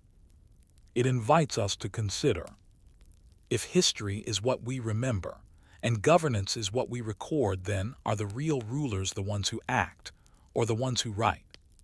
Story 4. Tithes and taxes, the economic skeleton of God's kingdom on earth. Faith may move mountains, but keeping a state running, feeding people, defending territory, paying clerks requires something far more earthly: money. By the 9th and 10th centuries, the papal states were no longer just a patchwork of gifted lands and holy shrines. They were a functioning political entity, and that meant budgets, obligations, and collections. The idea that the church existed purely on voluntary alms and divine providence was always more ideal than reality. In truth, the papacy managed a sprawling economic system, one built on a mixture of tithes, rents, tolls, tributes, and negotiated exemptions. This system evolved not in a flash, but gradually and awkwardly, often in response to immediate needs: a failed harvest, an invading army, a papal election. And it was held together by the same forces that shaped the rest of the papal state's documents, routine, and habit. In this story, we examine how the church learned to count not only its blessings, but its coins, land revenues, and spiritual debts. Holy obligations. What is a tithe? At the heart of the medieval church's economic framework was the tithe decima, a gift amounting to 1/10 of a Christian's annual produce or income. In theory, the tithe was spiritual, a recognition that all blessings came from God, and that one's prosperity should support the body of Christ on earth. But in practice, the tithe became systematized, sometimes even coerced. It evolved into a religiously sanctioned tax collected in many forms: grain or wine, livestock, coin when available, labor or goods. Tithe supported the local clergy, maintenance of church buildings, the poor, and a portion often went up the chain to bishoprics, abbeys, or, in select cases, directly to the papacy. In the papal states, tithes were not just spiritual obligations, they were government revenue. A field not tithed was a field not contributing to the state's survival. To track these obligations, parishes maintained ledgers of tithe payers. In many rural towns, the local priest was both spiritual guide and tax intermediary, a role that often placed them in tension with their flock. Beyond tithes, the layered church economy. Tithes were only part of the equation. The church's income was diversified, complex, and often localized. In the papal states, economic revenue came from several other sources. 1. Land rent census. The church owned vast tracts of land which it leased to tenants. These tenants, peasants, small landowners, even nobles, owed annual rents, either in kind or coin. In many regions, the church was the largest landlord. Rent contracts varied. Some were hereditary. Some were fixed term. Some included obligations for additional labor operi during harvest or construction season. Rents were administered locally but ultimately recorded in papal ledgers, especially if the land in question was tied to a monastery or basilica under direct papal authority. 2. Tolls and transit dues. The Papal States sat astride major pilgrimage and trade routes. The Church collected tolls on bridges, mountain passes, city gates, river crossings. Pilgrims traveling to Rome for the tombs of Peter and Paul might not be taxed for devotion, but the merchants traveling behind them almost certainly were. 3. Feudal fees and homage. Some secular lords held lands within the Papal States under vassalage. In exchange for the Pope's recognition and protection, they paid annual tributes, military support in times of war, homage ceremonies recorded in both secular and ecclesiastical annals. These arrangements often included complex negotiations about autonomy, taxation rights, and military duties. 4. Ecclesiastical fines. Church courts could impose fines for heresy, disobedience, moral failings, violations of canon law, such as breaking a marriage vow. Some of these penalties came in the form of land or payments to a local church, but others went directly to the papal treasury, especially when high-ranking clergy were involved. Accounting for souls and soil. Papal administration of this economic system required regular record-keeping. The same bureaucracy that wrote bulls and charters also maintained tax ledgers, rental registers, toll receipts, debtor lists. These documents were often bundled into cartularies, collections maintained at cathedrals, abbeys, and diocesan centers. They allowed bishops and papal legates to audit income, settle disputes, and track arrears. Clerical accountants developed basic forms of double entry tracking, centuries before its formalization in Florence. They created standardized tables for calculating owed tithes per field size, variable toll rates per cartload, expected revenue per village per season. And yes, these were recorded by hand, often with marginal notes, corrections, or annotations by future scribes. These notes give modern historians valuable insight into how flexible or forgiving the papal economy could be in hard years. Economics and charity, the role of alms. While the Church collected revenue aggressively, it also redistributed wealth, especially in the form of charity. Hospitals, orphanages, and leprosaria in the Papal States were often funded by tithe allocations, bequests from wealthy patrons, revenues from monastic estates. In years of famine or flood, the Pope might order grain releases from church granaries. Bishops were instructed to forgive or delay tithes. Special indulgences could be granted to those who donated above and beyond their obligation. This created a reciprocal relationship. The people supported the Church materially, and the Church supported the people spiritually and physically when it could afford to. But not everyone agreed that this balance was fair. Resistance and reform.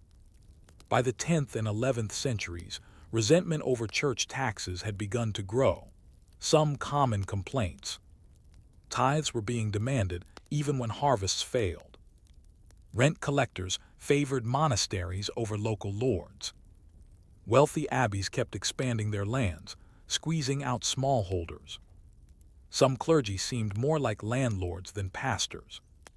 In response, reformers, especially associated with the Gregorian reform movement, began calling for stricter moral oversight of the clergy, including how they managed wealth. Popes like Gregory VII and later Urban II emphasized that church resources should serve the mission of salvation, not personal gain. They cracked down on simony, the buying and selling of church offices, which often blurred with financial exploitation. Still, the papal treasury remained essential. It funded military defenses, rebuilt churches, and paid the ever-growing clerical staff that ran the Papal States. and even the most vocal reformers understood. Without income, there could be no administration, no diplomacy, no church. Money as morality. One of the more unique aspects of the papal economic system was its framing of money as a spiritual matter. Giving to the church through tithes, donations, or alms was not merely an economic act. It was a penance for sin, a symbol of loyalty, a path to salvation. This idea culminated in the rise of indulgences, to be covered in a future story. But even before then, papal rhetoric often tied payment to eternal reward. In bulls and sermons, popes reminded the faithful that supporting the church was an obligation to Christ himself. Failure to do so might incur not only excommunication, but divine disfavor. Thus, taxation wasn't enforced only with legal tools, it was reinforced with theology. Closing reflection. The papal states were not sustained by divine favor alone. They were built on a pragmatic, evolving, and deeply human system of finance and accountability. The church learned to count its income, to plan its budgets, and to document its debts, all while framing these acts in the language of holiness. And this raises a question that echoed through every village square and abbey ledger. When the church must collect as well as bless, does it rule by faith or by the coin? In the previous section, we explored how the papal states collected revenue through tithes, rents, tolls, and tributes. But collection is only one side of the ledger. For a state to survive, it must spend wisely, regularly, and in ways that sustain both its institutions and its image. This section examines how the papacy managed its finances. From treasuries guarded by monks to granaries maintained by abbots, the church's spending habits reveal a system that was both deeply spiritual and unavoidably practical. What emerges is a portrait of a religious government bound not only by liturgy, but by ledgers. This is not a tale of greedy priests or corrupt cardinals, nor is it one of idealized charity. It is the slow, steady effort of a complex institution trying to keep itself standing amid famine, war, papal deaths, and the unyielding costs of daily rule. Where did the money go? The revenue flowing into the papal states was funneled into several key categories. 1. Ecclesiastical infrastructure. Building and maintaining churches, cathedrals, monasteries, and chapels. Funding decoration, altar goods, reliquaries, and liturgical furnishings. Hiring stonemasons, painters, glassmakers, and scribes for sacred spaces. This spending was highly visible. A grand basilica or a newly gilded altar reinforced papal authority and spiritual centrality. 2. Charity and welfare. Distributing alms to the poor. Funding hospitals and leprosaria. Providing dowries for orphaned girls and ransoms for prisoners. Though not always as ostentatious, these acts were often chronicled in papal letters and used as moral justification for taxation. 3. Administrative salaries. Paying clerks, notaries, and scribes in the papal chancery. Supporting curial officials, legates, and auditors. Funding local governors and rectors of papal provinces. By the 11th century, a large clerical middle class existed within the papal states, living not off land, but off clerical salaries, drawn from tithes and rents. 4. Diplomacy and travel. Funding embassies to the Holy Roman Empire, France, and Byzantium. Paying for the travel and upkeep of papal envoys. Hosting foreign guests and maintaining communication routes. Papal diplomacy often included gifts, subsidies, and negotiated payments, which required a steady supply of coin. 5. Defense and military logistics. Building and repairing walls, towers, and gates. Hiring mercenaries during times of siege or rebellion. Maintaining roads and supply routes. Though the papacy was not a military power in the classical sense, it had military obligations, especially in volatile regions. The papal treasury, sacred and secure. The central treasury of the Papal States was known as the Camera Apostolica, the Apostolic Chamber. It was not just a storage room for coins. It was the financial nerve center of the Papal State. Located originally in the Lateran Palace, and later in the Vatican and other Roman structures, the Camera managed coin reserves, grain stockpiles, valuable goods, vestments, relics, jewels, loan records. Access was tightly controlled. The chamber was supervised by the Camerlengo, a cardinal appointed to oversee papal finances. He worked closely with a team of clerical accountants, each trained in record-keeping and familiar with the church's vast financial web. Large payments or land transfers were witnessed by multiple notaries, and their records sealed in duplicate. Tithes from distant provinces often arrived in kind wheat, oil, wax, which were either stored in granaries or sold in local markets for cash. To reduce risk, some of the papal treasury was decentralized. Important cities in the Papal States such as Viterbo, Orvieto, and Ravenna kept regional treasuries, overseen by local bishops or abbots under papal commission. These local offices ensured continuity, even when Rome itself was in turmoil. Granaries, warehouses, and wheat. While we often focus on coin, the true backbone of papal economic survival was grain. Food stores served both spiritual and strategic purposes, feeding the poor during lean years, supporting monasteries and clergy, supplying military expeditions or refugee populations. The church managed granaries in key locations, often attached to monasteries or cathedrals. These stores were carefully inventoried, with stewards, dispensators, maintaining logs of incoming and outgoing grain. During famines or political instability, the Pope could order a grain release, a dramatic act that both relieved suffering and affirmed papal authority. Grain also served as currency in kind. Workers could be paid in grain rations, as could minor officials or monks. Some papal documents record detailed calculations. Bushels of wheat owed per acre, spoilage estimates, expected winter reserves per town. In this way, economics, logistics, and theology were fused through bread, the most symbolically charged substance in Christianity. Loans, debts, and the risk of ruin. The church not only gave and collected, it sometimes borrowed.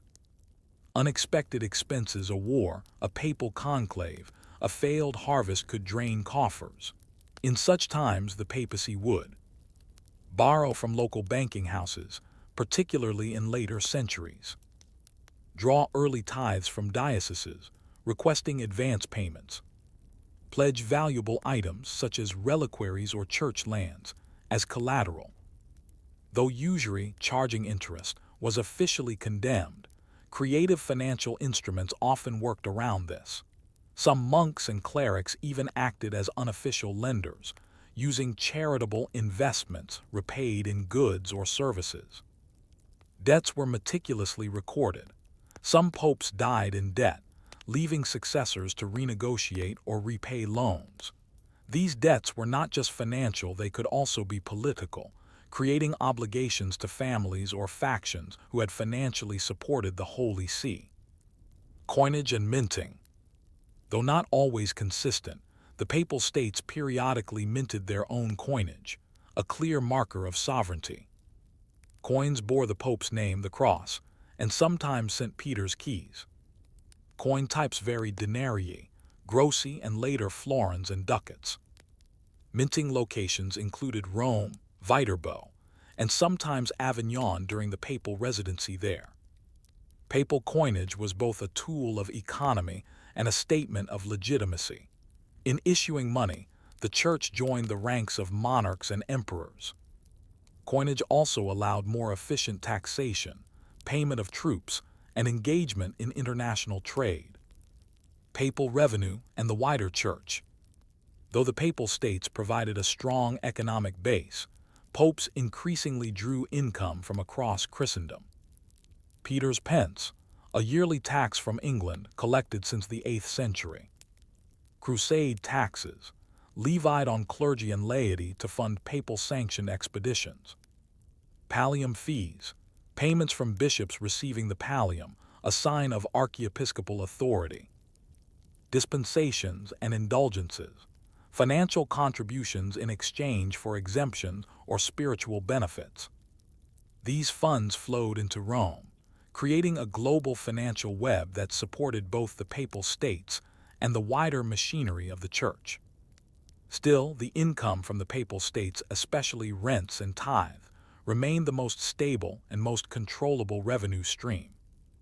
It allowed the Church to act like a state because it had the steady income of one.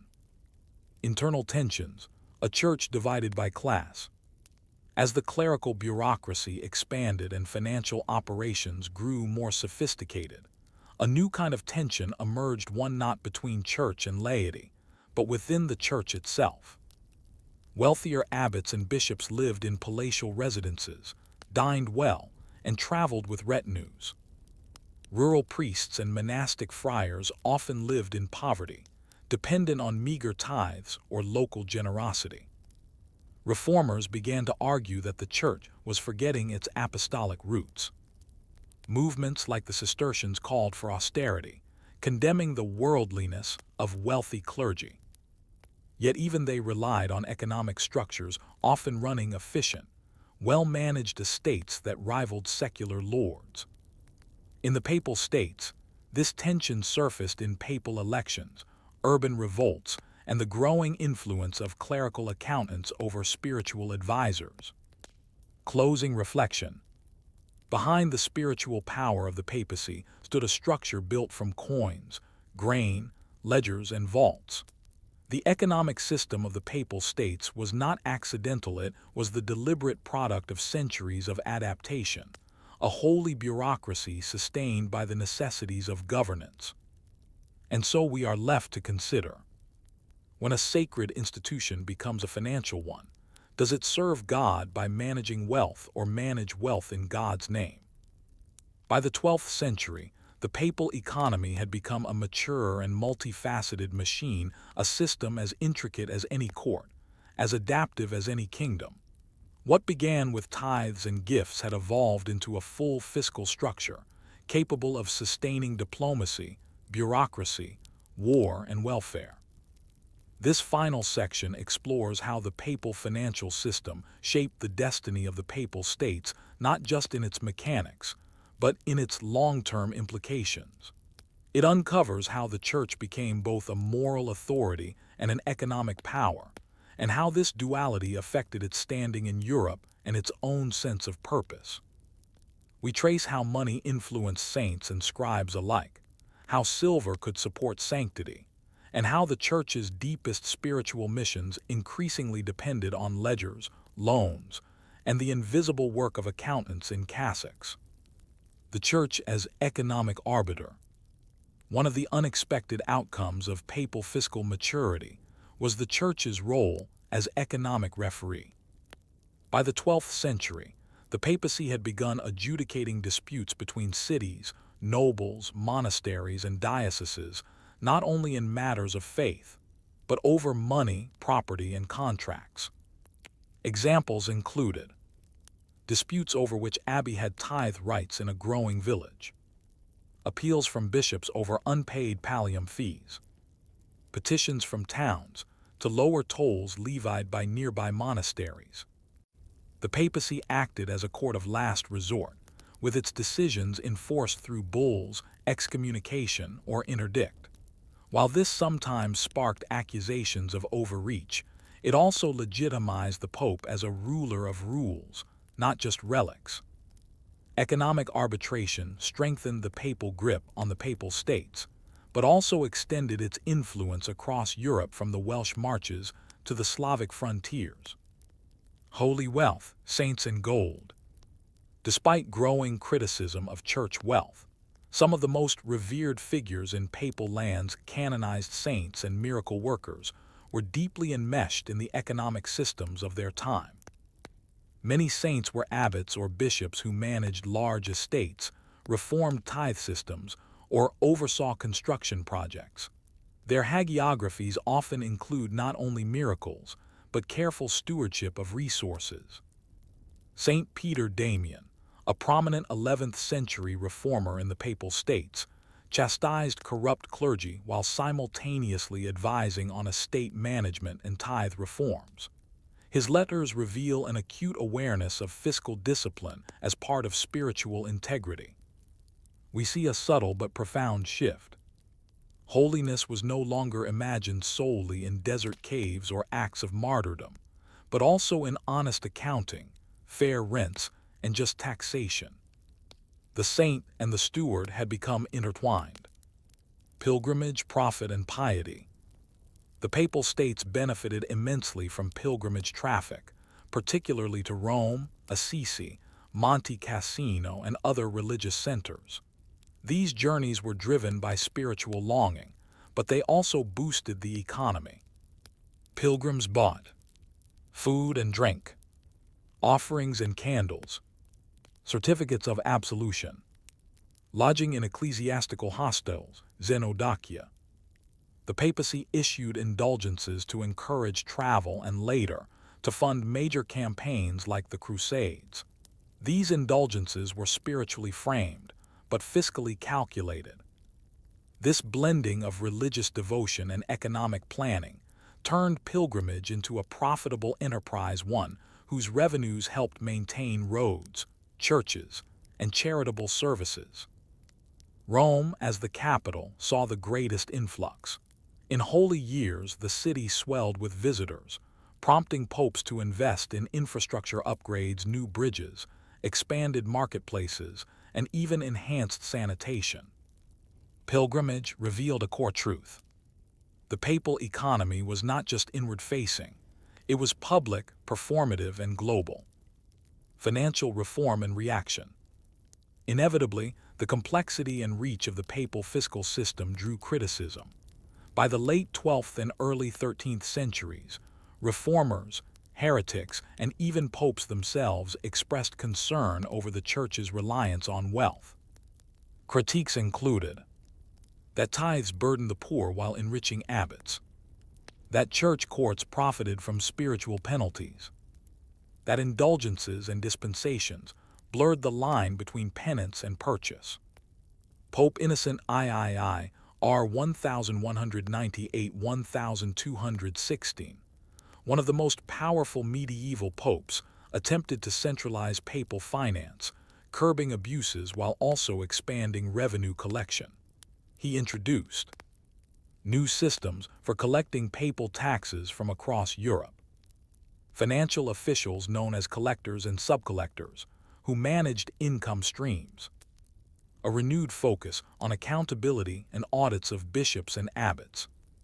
Paradoxically, reform often led to greater bureaucracy, which required more income to sustain.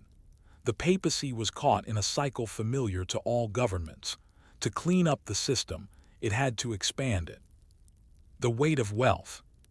By the 13th century, the papacy had achieved something extraordinary and dangerous. It was a theological authority, a territorial sovereign, a financial institution. Each role reinforced the others, but also complicated papal identity.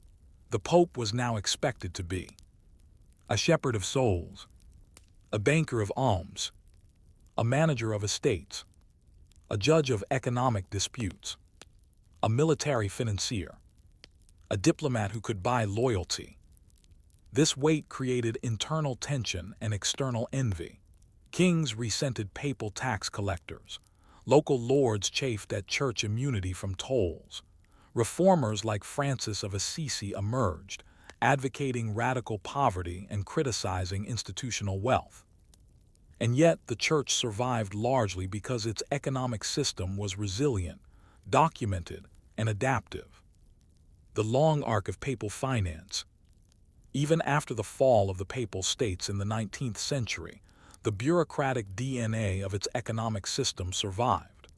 The Vatican city-state, created in 1929, still retains a governance model deeply rooted in centuries of papal accounting.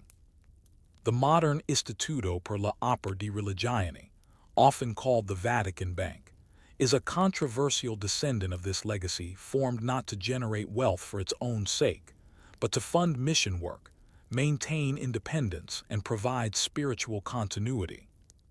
Today, the Vatican still manages real estate portfolios, issues annual budgets, supports charitable foundations worldwide, tracks income from museum admissions, publications, and donations. It may not tax fields or demand a tithe in grain, but the same principles remain.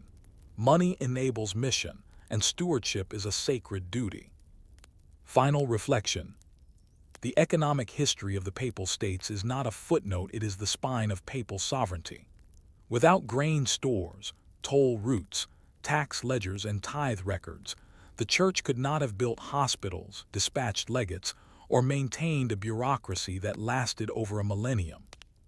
The real miracle was not in relics or visions, but in the ability to sustain faith through systems, to finance holiness without losing sight of its purpose. So we're left with one final question. Can an institution serve both the altar and the treasury without compromising either, or is the price of survival always a spiritual cost? Story 5. The monastic web: how quiet abbeys controlled vast networks. If you imagine the Papal States as a body, its beating heart may have been in Rome, but its bones, nerves, and tendons stretch far beyond. Through valleys and hills, plains and forests, spread a vast lattice of institutions that worked mostly in silence, discipline, and obscurity. Monasteries. To the casual eye, a medieval monastery appeared peaceful, perhaps even dull. A stone complex, a few cloaked men or women shuffling between chapel, garden, and dormitory, bells marking the hours, Latin chants, the smell of parchment and bread. But these were no mere spiritual retreats. Monasteries were engines of administration, economic nodes, cultural powerhouses, and instruments of papal governance. They operated networks of land, information, and personnel that were crucial to the function of the Papal States, and they did so not through war or taxation, but through routine, memory, and rule-bound endurance. In this story, we trace how monasticism became a pillar of temporal power, building a vast web across central Italy and across Europe that silently shaped the world around it. The rule that built an empire.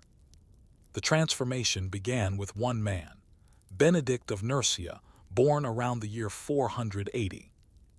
In founding the monastery of Monte Cassino, Benedict wrote a document that would echo for centuries, the Rule of Saint Benedict. This text was not a theological treatise, but a practical manual. It described in detail how monks should wake, sleep, pray, and eat, work with their hands, keep silence, obey the abbot, share all possessions, avoid idleness. It stressed humility, stability, and community. In an age of warlords and shifting borders, Benedictine monasteries offered consistency, and that consistency made them attractive to landowners, who donated estates in exchange for prayers, burial rites, and a sense of spiritual security. By the 8th century, Benedictine houses dotted the Papal States, anchoring villages, farming hillsides, and establishing scriptoriums. Their rule allowed replication. Like a franchise with a sacred brand, new houses followed the same pattern, drawing from the same rule, producing the same results. Monasteries as landlords. Each monastery was an economic engine, responsible for managing donated lands, collecting rents or produce from peasant tenants, overseeing local justice in their domain, providing hospitality to pilgrims and travelers.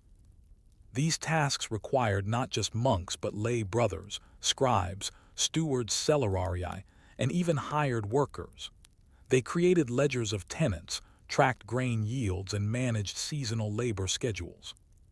Monastic landholdings were often fragmented, but linked in chains. A monastery in the hills near Spoleto might own a vineyard near Perugia, grazing land in the Apennines, olive groves in Lazio, a town house in Rome.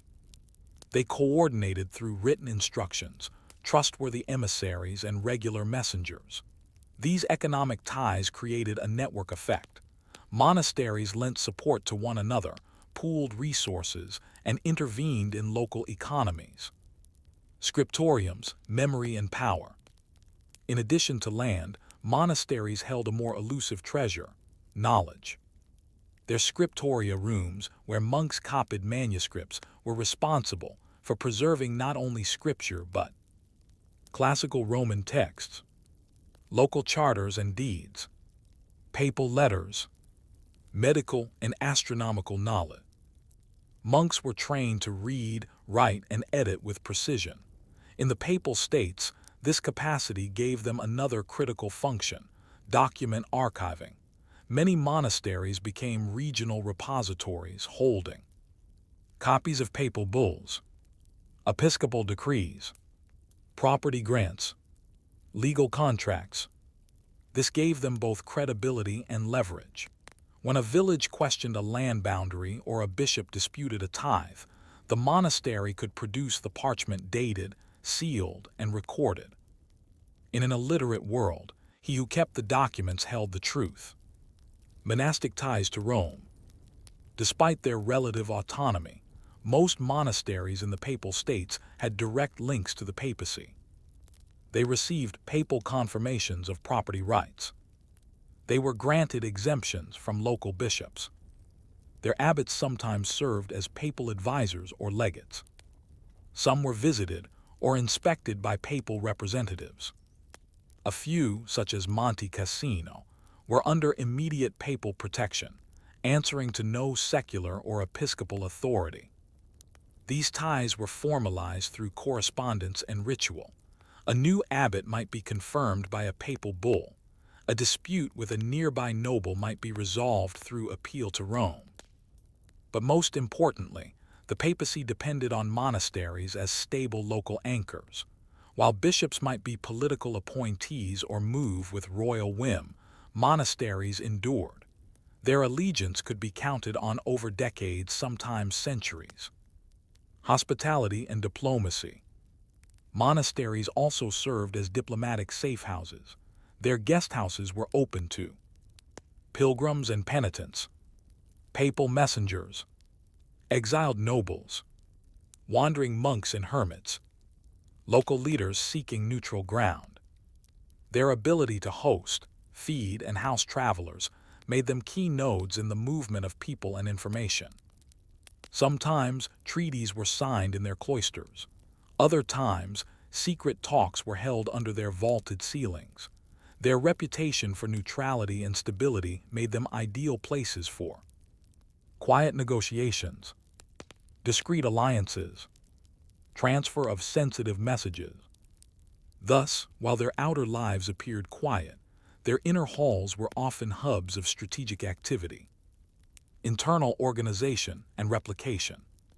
A monastery functioned according to a precise hierarchy. The abbot, elected by the monks, held spiritual and administrative authority. The prior acted as second in command. The cellarer oversaw food, storage, and labor. The hospitaller managed guests. The sacrist maintained the church. This system allowed scaling. A successful monastery could found daughter houses, sending a team of monks to establish a new house with the same rule. This replication was supported by papal encouragement, especially in frontier regions. The result was a web of institutions, each tied to its parent house and to the papacy, independent yet aligned. Women in the web. Though less documented, female monastic houses also played a role, particularly Benedictine convents. They managed land, administered charitable functions, and sometimes housed noblewomen whose families sought both safety and status. Abbesses occasionally wielded significant authority, especially in convents tied to powerful Roman families. Some convents had large scriptoriums, extensive landholdings, their own chaplains and legal advocates. Their inclusion in the monastic web ensured that both men and women contributed to the fabric of the papal economy and administration. Closing reflection. The monasteries of the Papal States were never simply places of prayer. They were quiet engines processing rent, preserving memory, sustaining roads, hosting emissaries, and embodying a rule that valued endurance above ambition. Their influence lay not in armies or wealth, but in their ability to outlast the noise of the world around them. So we might wonder, in a world shaped by voices of power, how much was truly shaped by the quiet scribes in stone halls, simply following the rule? If Section 1 introduced monasteries as the silent infrastructure of the Papal States' stone-bound nodes of prayer and paperwork, then this section will explore how those houses evolved into active agents, regional hubs, and even political resistors. Monasteries were not static relics of spiritual solitude. As the Papal States matured, these religious institutions became key mediators of power, keepers of stability, and sometimes forces of disruption. They connected distant lands, trained elite clerics, resisted kings and bishops, and even played subtle roles in rebellion. We now explore how monastic houses moved beyond their cloister walls, forging a living web across medieval Italy, and how this web occasionally tugged back against papal control. Monasteries as regional anchors. Though abbeys were born from ideals of isolation and order, they quickly became pillars of rural stability. In an era of fragmented fiefdoms and mobile armies, monasteries offered continuity of ownership. Abbatial estates rarely changed hands. Predictable governance. Monastic rules did not vary by lord or bloodline. Safe harbors. Churches and cloisters were protected by custom and canon law. Villagers saw abbeys not just as religious centers but as employers, landlords, courts, and markets. Seasonal festivals, tithe collections, legal arbitrations, and even inoculation efforts were tied to the abbey's calendar. In places where civic government was weak, monasteries filled the gap. In effect, the abbot was a surrogate mayor dispensing justice, food, and mercy. This made the monastic network not only ecclesiastical, but civil, a fact that the papacy increasingly depended upon. Networks within the network. Many monasteries formed part of larger religious orders, such as the Benedictines, most prominent in Italy, the Cluniacs based in Burgundy, but active in the Papal States, the Cistercians, rising in the 12th century, the Vallambrasins, a Tuscan reform order. Each of these orders created internal webs.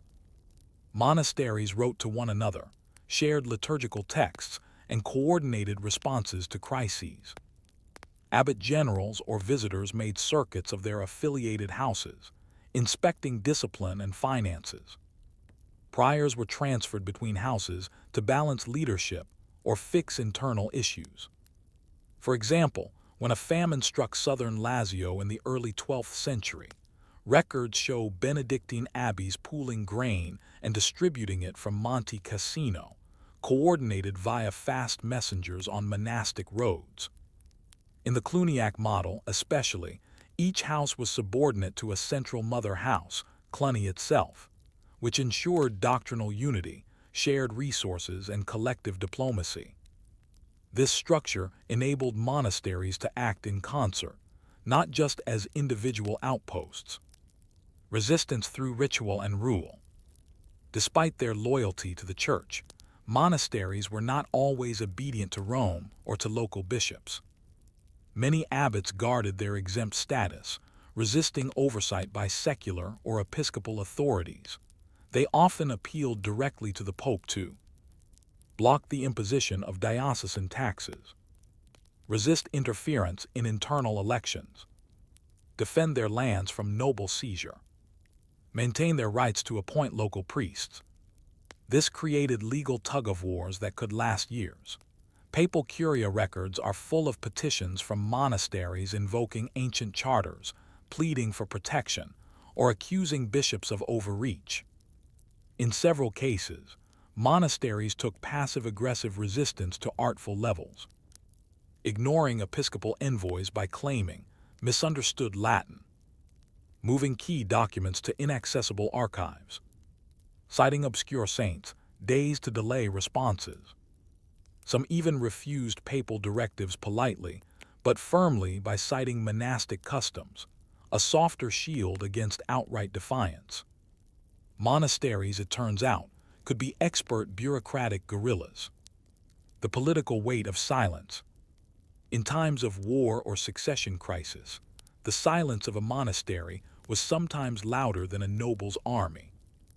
Abbeys could refuse to host troops of a disputed claimant, decline to lend funds to a rebel lord, abstain from offering masses for a new king's soul.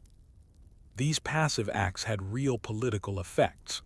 They signaled moral disapproval, deprived war efforts of resources, and gave peasants a quiet signal on whom to trust. Sometimes, abbots acted directly.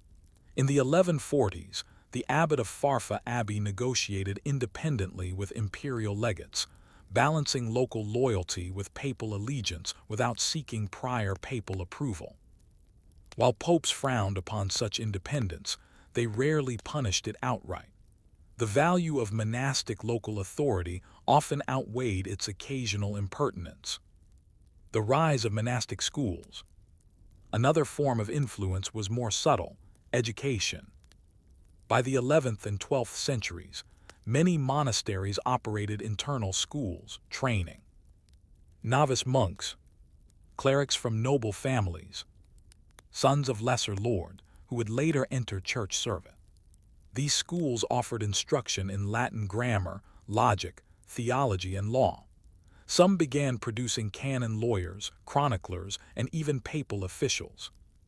A monk educated at Monte Cassino might one day serve in the papal chancery. A student of San Clement in Rome might draft charters for a future bishop. Thus, monasteries became incubators for bureaucratic elite. Their alumni carried monastic discipline into the heart of papal governance. Hidden women, double monasteries, and reformers. Though largely excluded from political power, female religious houses occasionally held surprising influence, particularly through double monasteries, where men and women lived under the same spiritual rule, but in separate quarters. In these institutions, an abbess could wield authority over both men and women.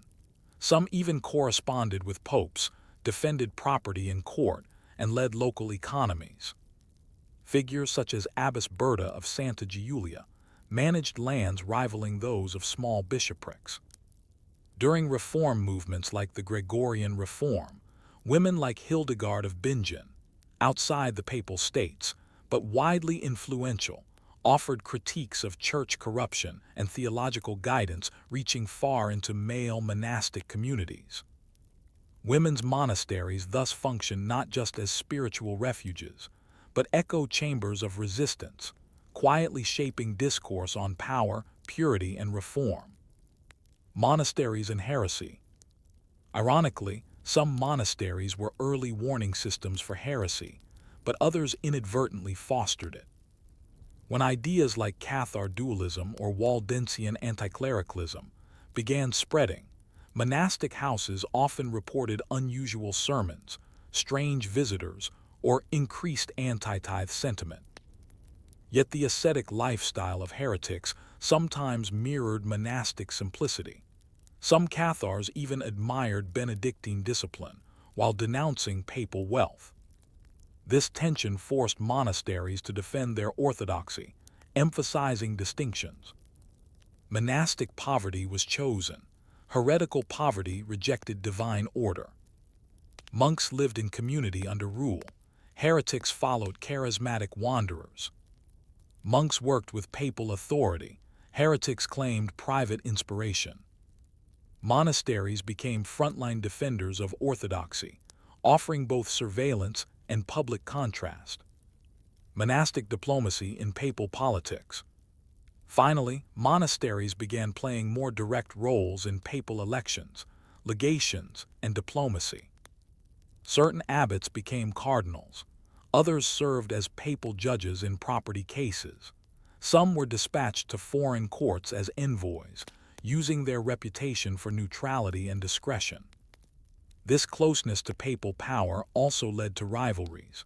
Powerful houses competed for favor, sometimes petitioning for new privileges at the expense of rivals. By the 13th century, the papal curia maintained special correspondence with key monasteries, viewing them as trusted arms of policy and intelligence. Final thought. By the High Middle Ages, monastic houses in the papal states were no longer just spiritual islands. They were bridges linking rural and urban, sacred and secular, past and future. They wrote the letters, preserved the charters, fed the peasants, taught the priests, and resisted the powers that sought to bend them. The question that lingers: can institutions born of silence endure when their web of influence grows louder than their cloisters? By the 13th century, monasteries had reached the height of their political, economic, and spiritual influence within the papal states and beyond. Yet, as is often the case with powerful institutions built on discipline and repetition, their rigidity became both a strength and a vulnerability.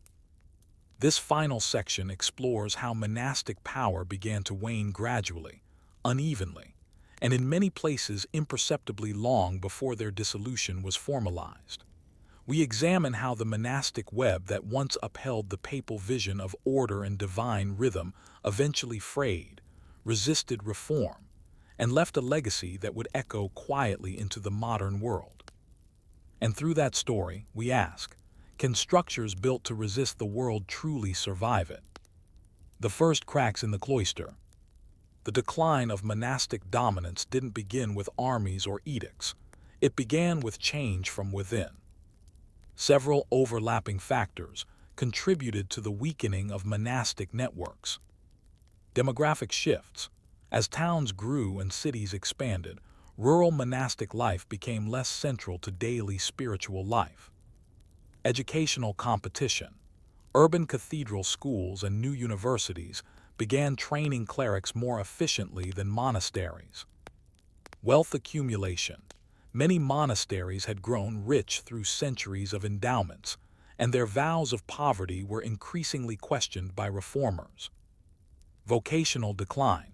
Fewer young nobles were entering the cloister, preferring positions in church administration or city politics. Monasteries found themselves preserving an old model one built for a feudal, rural world, even as the rhythms of life, trade, and theology shifted around them. Mendicants, a new model of religious life.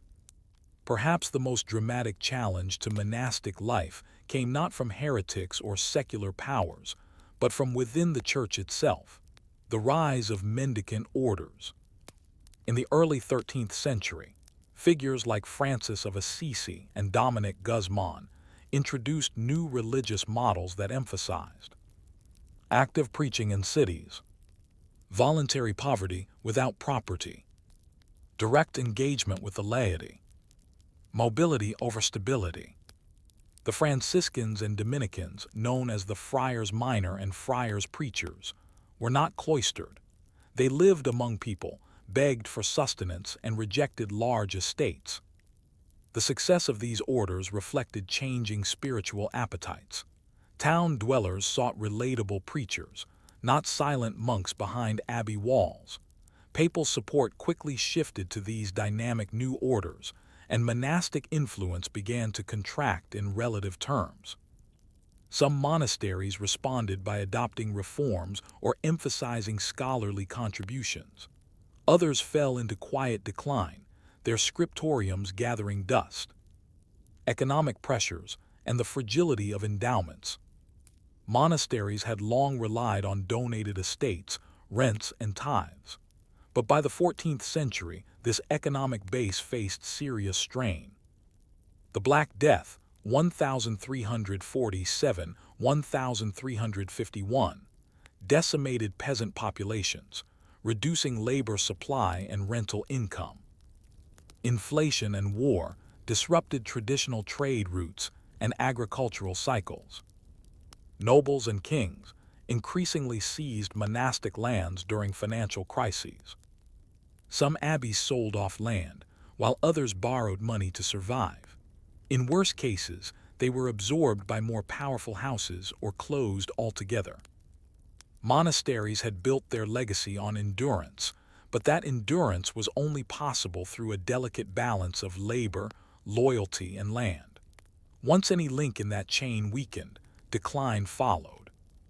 Reform movements and papal retrenchment. From the 14th to 16th centuries, attempts to reinvigorate monastic life were common. Various papal decrees and church councils sought to enforce stricter adherence to the rule of Saint Benedict, limit the accumulation of wealth, promote regular visitation by order leaders or bishops, encourage consolidation of failing houses.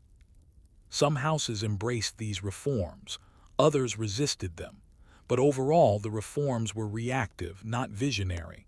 They sought to restore the past, not adapt to the present. By the time of the Council of Trent, 1545–1563, the Church had largely shifted its focus toward parish-based catechesis, education, and missionary activity, not cloistered prayer. The Papal States, once heavily reliant on monastic infrastructure, increasingly looked to urban institutions, Jesuit colleges, and diocesan clergy for support.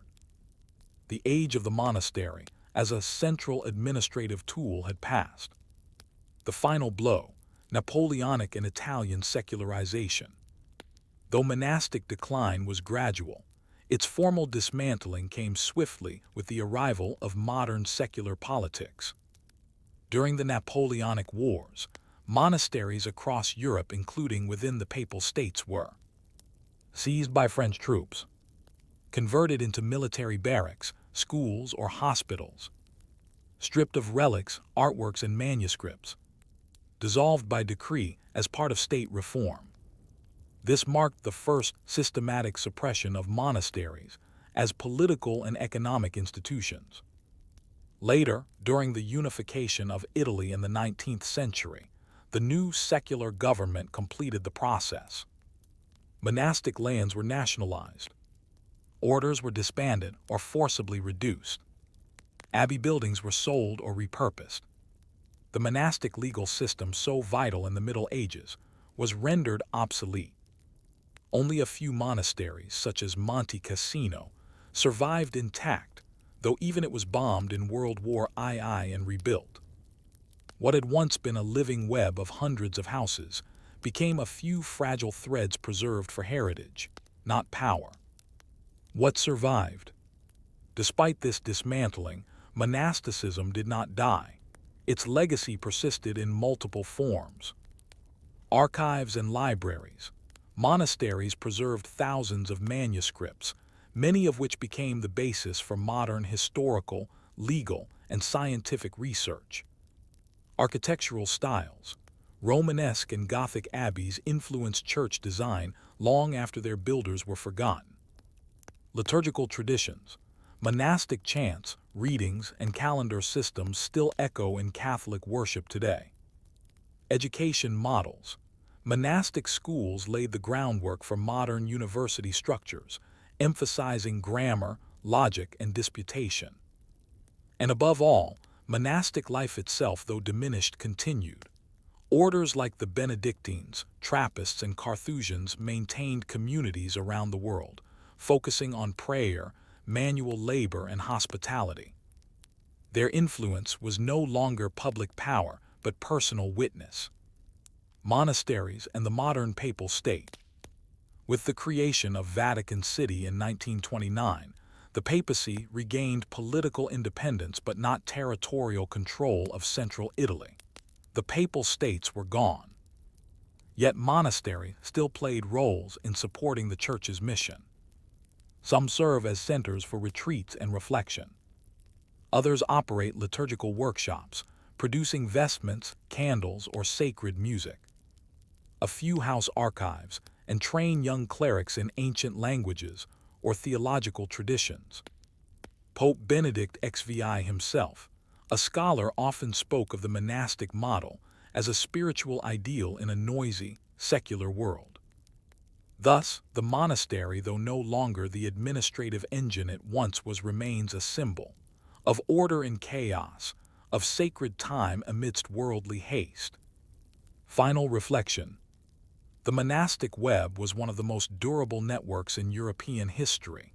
It endured plagues, invasions, political upheaval, and even papal transformation. It bound together lands and lives through silence, parchment, and prayer. Its dissolution was not a tragedy, but a transition, a quiet fading of one form of power and the rebirth of another. So as we close this story, a thought lingers. In a world always rushing forward, what is the lasting power of those who step deliberately, speak little, and dedicate themselves to the slow, steady rhythms of devotion? Story 6. The Papal Couriers, Messengers of God and Government. Long before email, telegrams, or even the modern post, information in the Papal States flowed through a network of men on horseback, cloaked in humility but charged with sacred urgency. The Papal Couriers. They were not knights nor merchants. They were not monks or soldiers. Yet without them, the administration of Christendom would have faltered. Their job was simple: to carry messages from Rome to the corners of the Christian world, across mountains, through wars, in rain and heat, often with little more than a satchel and a papal seal. This section explores the origins of the papal courier system, from the dusty Roman roads that stitched Italy together to the emergence of an informal but vital communication network that made governance of the Papal States and the wider Church possible. It was a system built on trust, memory, horses, and the slow endurance of the human body. In the margins of maps and footnotes of chronicles, these figures barely register. Yet without them, no papal decree, no monastic exemption, no cardinal's election could reach its audience in time.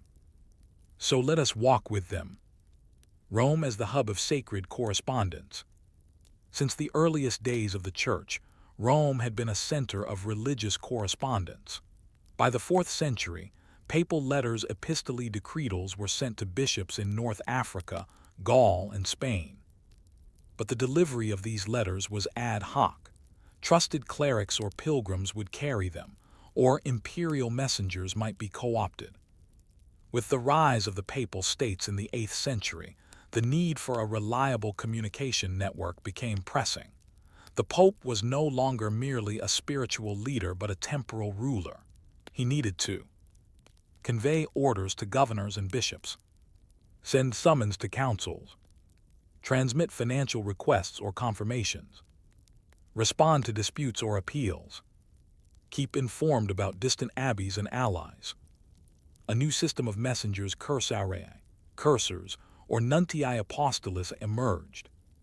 They weren't part of a formal postal office, as we might imagine today, but rather a trusted network of mobile clerics, monks, and hired riders who traveled along established routes.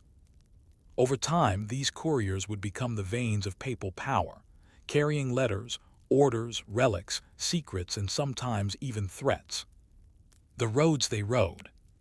The papal couriers depended on the Roman road system, many of which were still passable well into the Middle Ages. Via Cassia linked Rome with Tuscany and northern cities like Florence and Siena. Via Orlia ran west along the Tyrrhenian coast toward Liguria. Via Flaminia moved north through Umbria and into the Po Valley. Via Appia stretched southeast toward Benevento and the Adriatic. These roads, though decayed in parts, still offered relatively fast passage, especially on horseback. Inns and way stations, some run by monasteries or ecclesiastical institutions, provided food and shelter. However, couriers had to navigate not only geography, but also politics. Bandits roamed forested areas. Toll collectors at bridges demanded fees or bribes. Warring city-states could block passage. Rivers flooded and roads washed out in winter. To overcome this, couriers developed routes of habit, building mental maps of safe crossings, friendly monasteries, and hidden byways. They rarely traveled alone. When bearing important documents, they moved in pairs or small groups, one riding, the other resting, switching saddles like relay runners of the sacred word. What they carried. A papal courier's satchel was often more powerful than any weapon. Its contents might include papal bulls, official decrees sealed with lead, the famous bulla, addressed to kings, bishops, or abbots. Rescripts and privileges, legal grants, dispensations, or clarifications of canon law. Summons to councils or synods. Mandates for the collection of taxes or tithes. Warnings or rebukes to disobedient clergy or rulers. Letters of safe conduct or spiritual commendation. Papal indulgences to be delivered to crusading armies. The papal seal was guarded carefully. Documents were often carried in oil-treated leather cases to protect against rain, and sometimes hidden beneath clothing or stitched into saddlebags. Some couriers also carried oral instructions, messages too sensitive to write, or clarifications meant only for trusted ears. Their ability to memorize exact phrasing and tone of intent was crucial. A papal envoy might say, "Deliver this letter and tell him the Pope hopes he remembers his baptismal promise." It was a message with layers. Who were the couriers? Unlike royal postmasters or modern mailmen, papal couriers came from a mixture of backgrounds. Clerics in training, assigned to courier duty as part of their service. Laymen of trusted families, especially those with knowledge of local dialects or terrain. Monks or friars, particularly from orders close to the papacy, e.g., Dominicans or Benedictines. Hired riders, occasionally drawn from mercantile or noble households. They were expected to be literate, at least functionally, discreet, physically resilient, loyal sometimes to death. The job was neither glamorous nor safe. Couriers could be robbed, imprisoned, or waylaid. During times of schism, being caught with a papal letter in enemy territory could result in execution as a spy. Yet many served faithfully for years. Some rose in status, becoming permanent papal notaries or trusted legates. Monastic relay stations. To aid communication, certain monasteries and episcopal sees acted as unofficial relay points. A courier heading from Rome to Milan might stop at Subiaco Abbey, receive a fresh horse. Lodge at a Dominican house in Siena.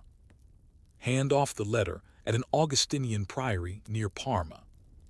These stations weren't linked by central authority, but by habit, trust, and reputation. Over time, a semi-formal system of ecclesiastical post emerged rooted in spiritual allegiance and practical necessity. These stops also allowed for message duplication. A courier might carry 3 copies of a bull, one to the archbishop, another to the local abbey, a third to the diocesan archive.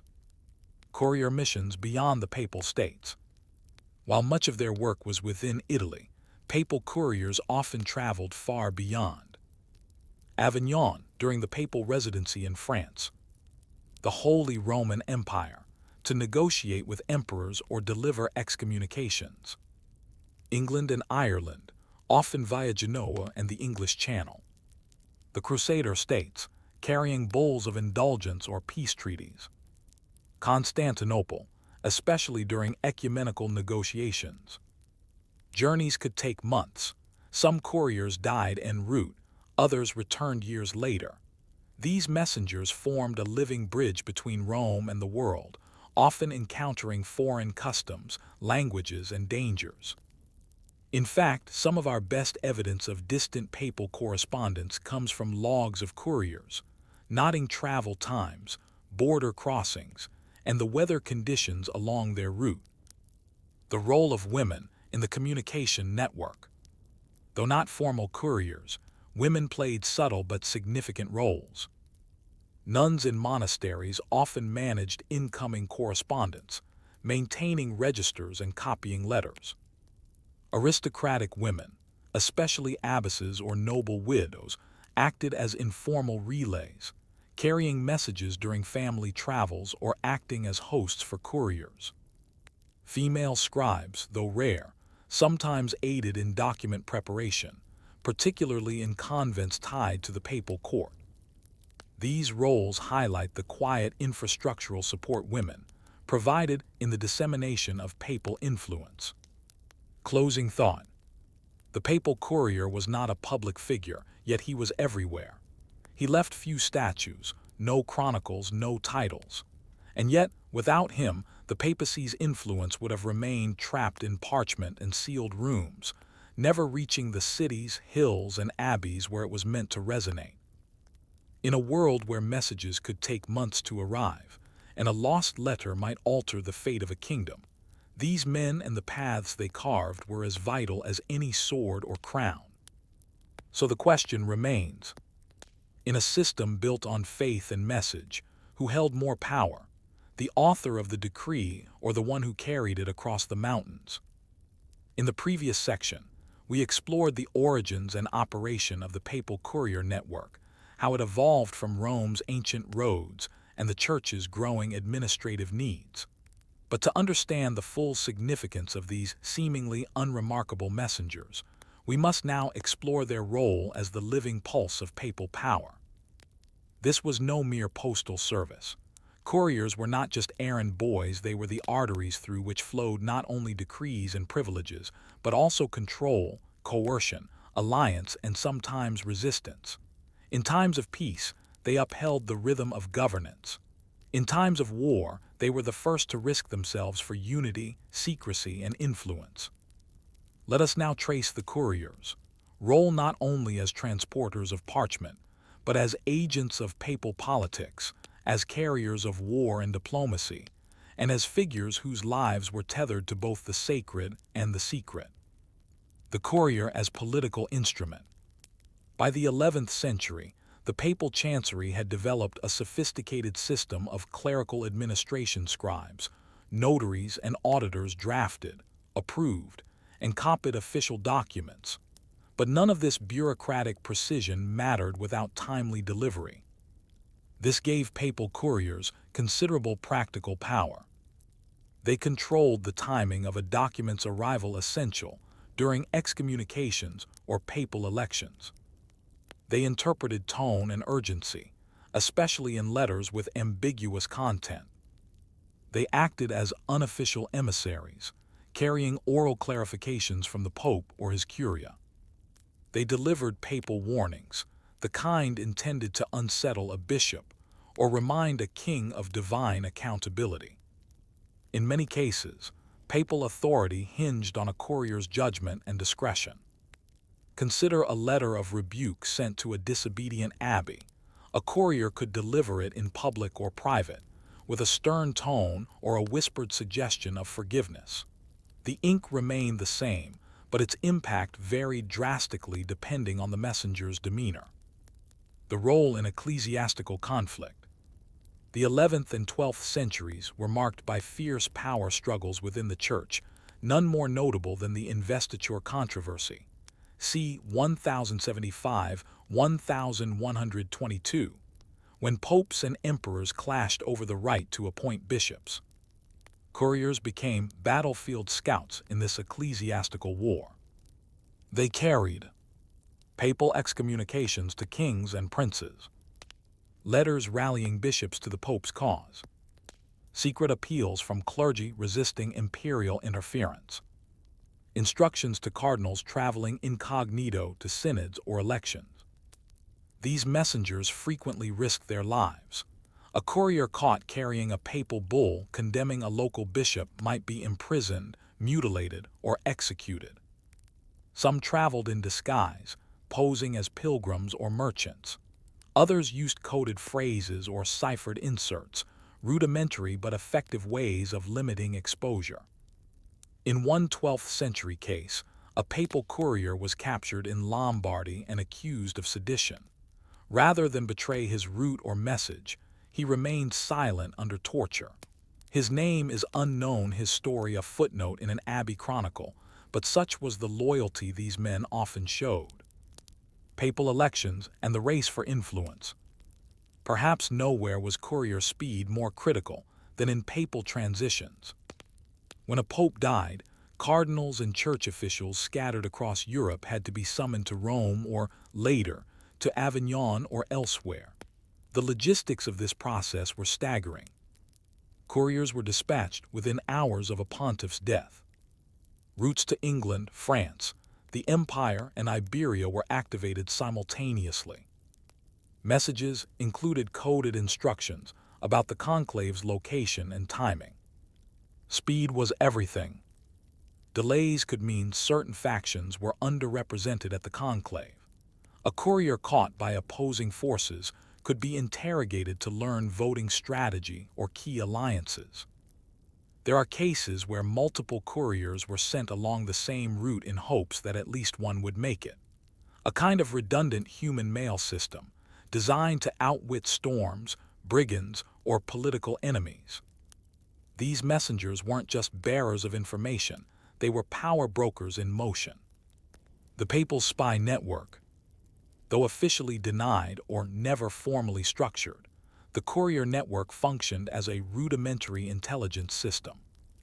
Couriers were expected to observe the mood of cities or courts they passed through, report on local resistance or enthusiasm for papal initiatives, take note of who received them, who delayed them, and who asked inappropriate questions, relay oral gossip about rival bishops, schismatic movements, or threats to the papal cause. Back in Rome, the papal curia maintained dossiers of key individuals and regions, based in part on courier reports. We cannot call this a spy agency in the modern sense, but in the 13th century, knowledge was as much a currency of power as swords, and the courier was the Pope's eyes and ears on the road. The papal couriers in crusade and war. Another arena in which papal couriers proved essential was the organization and maintenance of the crusades.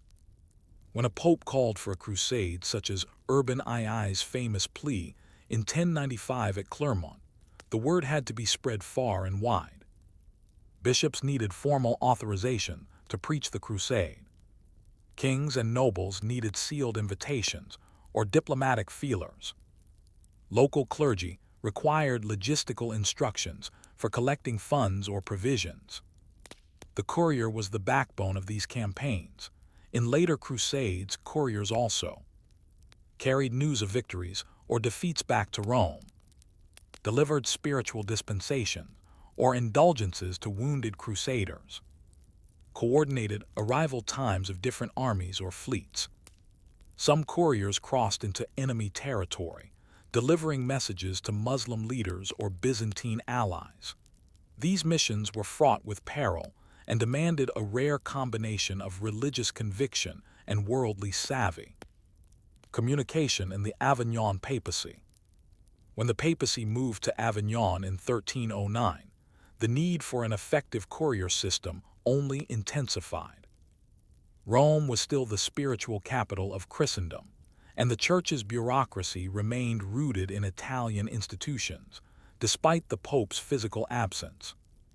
The result, a massive boom in long-distance correspondence.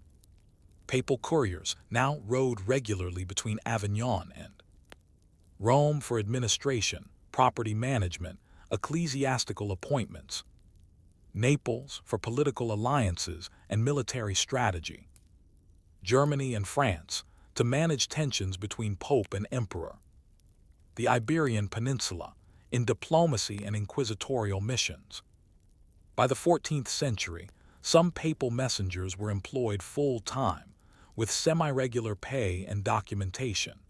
Yet many routes remained unofficial, and couriers continued to rely on monastic houses and merchant patrons for support. The Avignon period tested the system to its limit, but also demonstrated its durability. A courier leaving Avignon with a sealed bull might be expected to reach Rome in under 2 weeks, a remarkable feat for the time. The subtle art of delay and manipulation. It's worth noting that not all couriers were impartial or pure. There were cases, documented and suspected of, couriers accepting bribes to delay delivery of certain letters, especially excommunications or summons. Messages being selectively summarized or softened during oral relay. Important decrees being swapped with less urgent ones in multi-letter pouches. Interception and forgery, especially during the Western Schism, 1378-1417, when rival popes claimed legitimacy. In this way, couriers could become actors in ecclesiastical theater, their choices shaping perception and political timing. A day's delay could allow a king to act before excommunication, or a cardinal to sway votes before official instructions arrived. Timing, once again, proved a hidden battlefield. Infrastructure without institutions. Despite the breadth and reliability of the papal courier system, it remained informal for centuries. There was no central postal headquarters, no official uniforms or titles for couriers, no codified pay scale, no state-sponsored protection. The system worked because of ecclesiastical loyalty, mutual favors between monasteries and dioceses, shared belief in the sacred mission of the papacy, trust between generations of clerics and messengers. In short, the papal courier network functioned because people believed in it, not because they were paid well or threatened by law. Its fragility was part of its genius. Its strength lay in habit, memory, and faith. Final thought. The courier was an agent of silence, a figure who traveled light but carried the weight of worlds. He had no army behind him, no fortress to shelter him, no throne to protect him. Yet by his hand the papacy ruled. The question that remains is this. In a church defined by written authority, what happens when the messenger becomes more essential than the message itself? The papal courier system, which had once been the vital lifeline of communication across Christendom, did not end with a dramatic collapse. Instead, it faded gradually, outpaced by new technologies, overshadowed by emerging political structures, and ultimately absorbed into institutionalized bureaucracy. But just as a river leaves its mark long after it dries up, the network of couriers left deep grooves in the administrative landscape of Europe. The habits, routes, expectations, and tools developed during centuries of papal messaging shaped everything from diplomatic dispatches to modern postal services. This final section traces the slow unraveling of the papal courier tradition, its transformation into institutional memory, and the legacy it left behind not only in systems and archives, but in the notion that information was power, and the delivery of that information, a sacred duty. The inheritance of a more stable church. By the late 15th century, the church, while facing challenges from within and without, had developed more fixed institutions. Papal bureaucracy had grown. Chanceries became larger and more professional. Administrative positions were formalized. Record-keeping practices improved dramatically. Diocesan structures matured, reducing the need for urgent central oversight. This institutional maturation reduced reliance on informal courier systems. While still important, messages from Rome increasingly traveled through official embassies, nuncios, and episcopal representatives.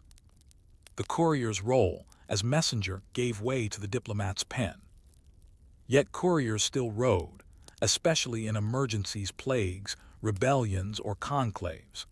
But the golden age of spontaneous, horseback messaging across the Italian countryside was coming to a close. The printing press and the loss of secrecy. One of the most significant shifts was the invention of the movable type printing press in the mid-15th century. For centuries, papal messages were scarce, hand-copied, and tightly controlled. The arrival of printed documents changed that paradigm. Bulls could be mass-produced and posted publicly. Encyclicals were distributed widely and read aloud in town squares.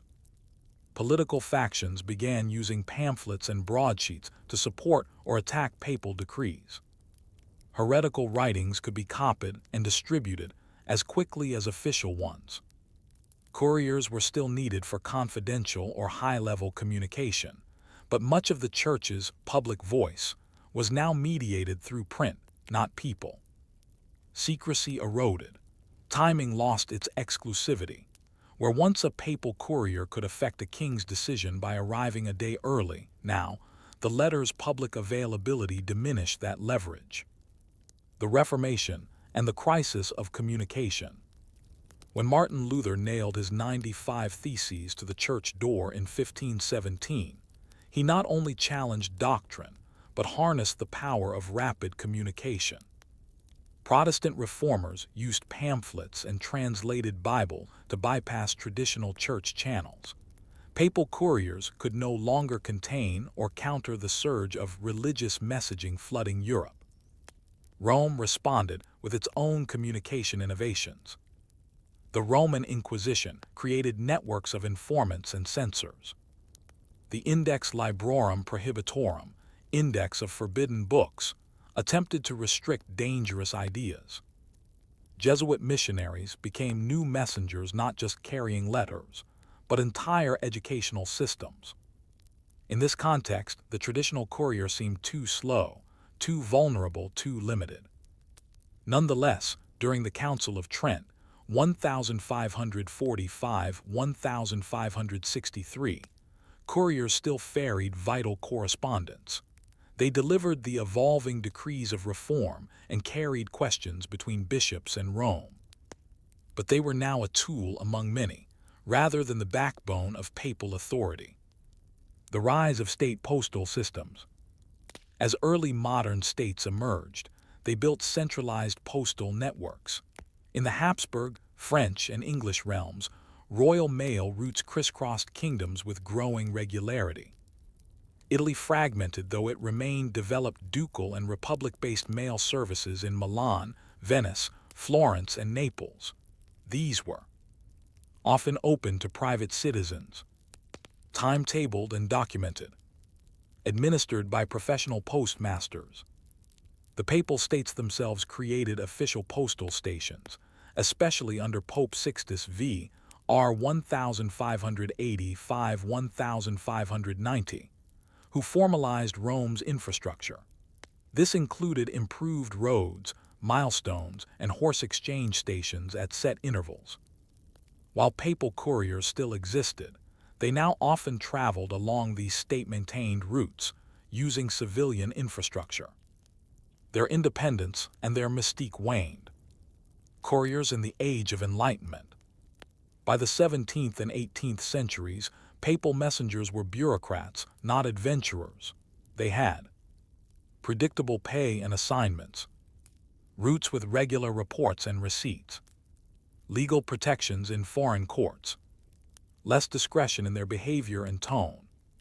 Their messages were more procedural: appointments, confirmations, and reports. Few bore life-or-death political weight anymore. And yet, even in this diminished state, couriers still mattered. A message from Rome could still resolve a canon law dispute or arbitrate a contested relic. They were also part of an invisible continuity, the unbroken line of church governance that had persisted, even as the secular world transformed around it. The 19th century, suppression and survival. The final blows came with the Napoleonic invasions and the Italian unification. Napoleon suppressed monasteries, dismantled papal infrastructure, and confiscated church properties. Courier routes were disrupted or absorbed into French administrative systems. Later, the Kingdom of Italy, unified under Victor Emmanuel II in 1861, absorbed the Papal States into the national postal system. Rome was annexed in 1870, ending the Pope's territorial rule. Papal couriers, once free to roam central Italy as agents of both church and state, now faced travel restrictions and state surveillance. The popes became prisoners of the Vatican, and their communication turned inward, focused on spiritual governance rather than temporal power. Only in 1929, with the Lateran Treaty, was Vatican City formally recognized as an independent state. By then, the world had moved on to telegraphs and trains. The age of the horseback courier had ended. What was left behind? Despite their fatting role, the papal couriers left behind rich remnants.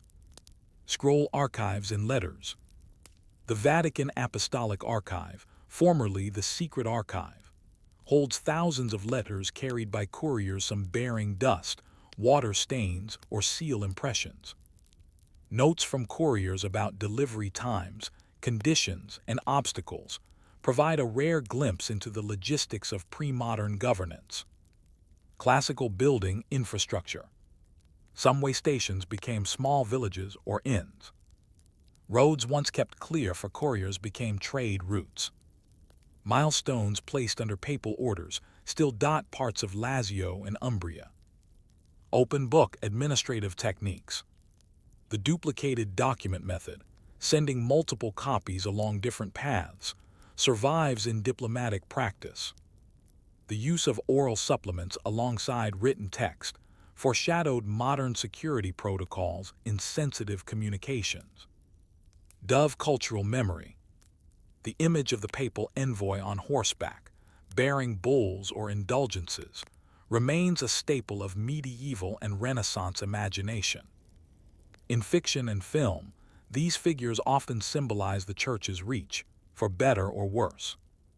The final echo, a symbol of fidelity. Perhaps the most lasting contribution of the papal courier was not logistical, but symbolic. He was a servant of authority, yet often acting alone. A carrier of sacred word, though rarely glorified.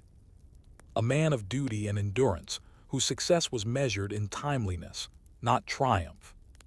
In the age before mass media, digital alerts, or real-time diplomacy, the courier was the last human link between power and its subjects.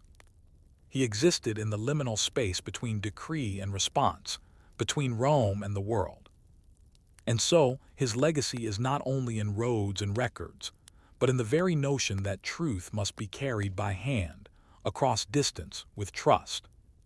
Final reflection. In a world obsessed with speed, we forget that for centuries, power moved at the pace of a horse. And at the center of that slow, dusty network rode a nameless man, trusted with secrets, sacraments, and sometimes the fate of entire kingdoms. So we end with this. What might we have lost when the message no longer needed the man?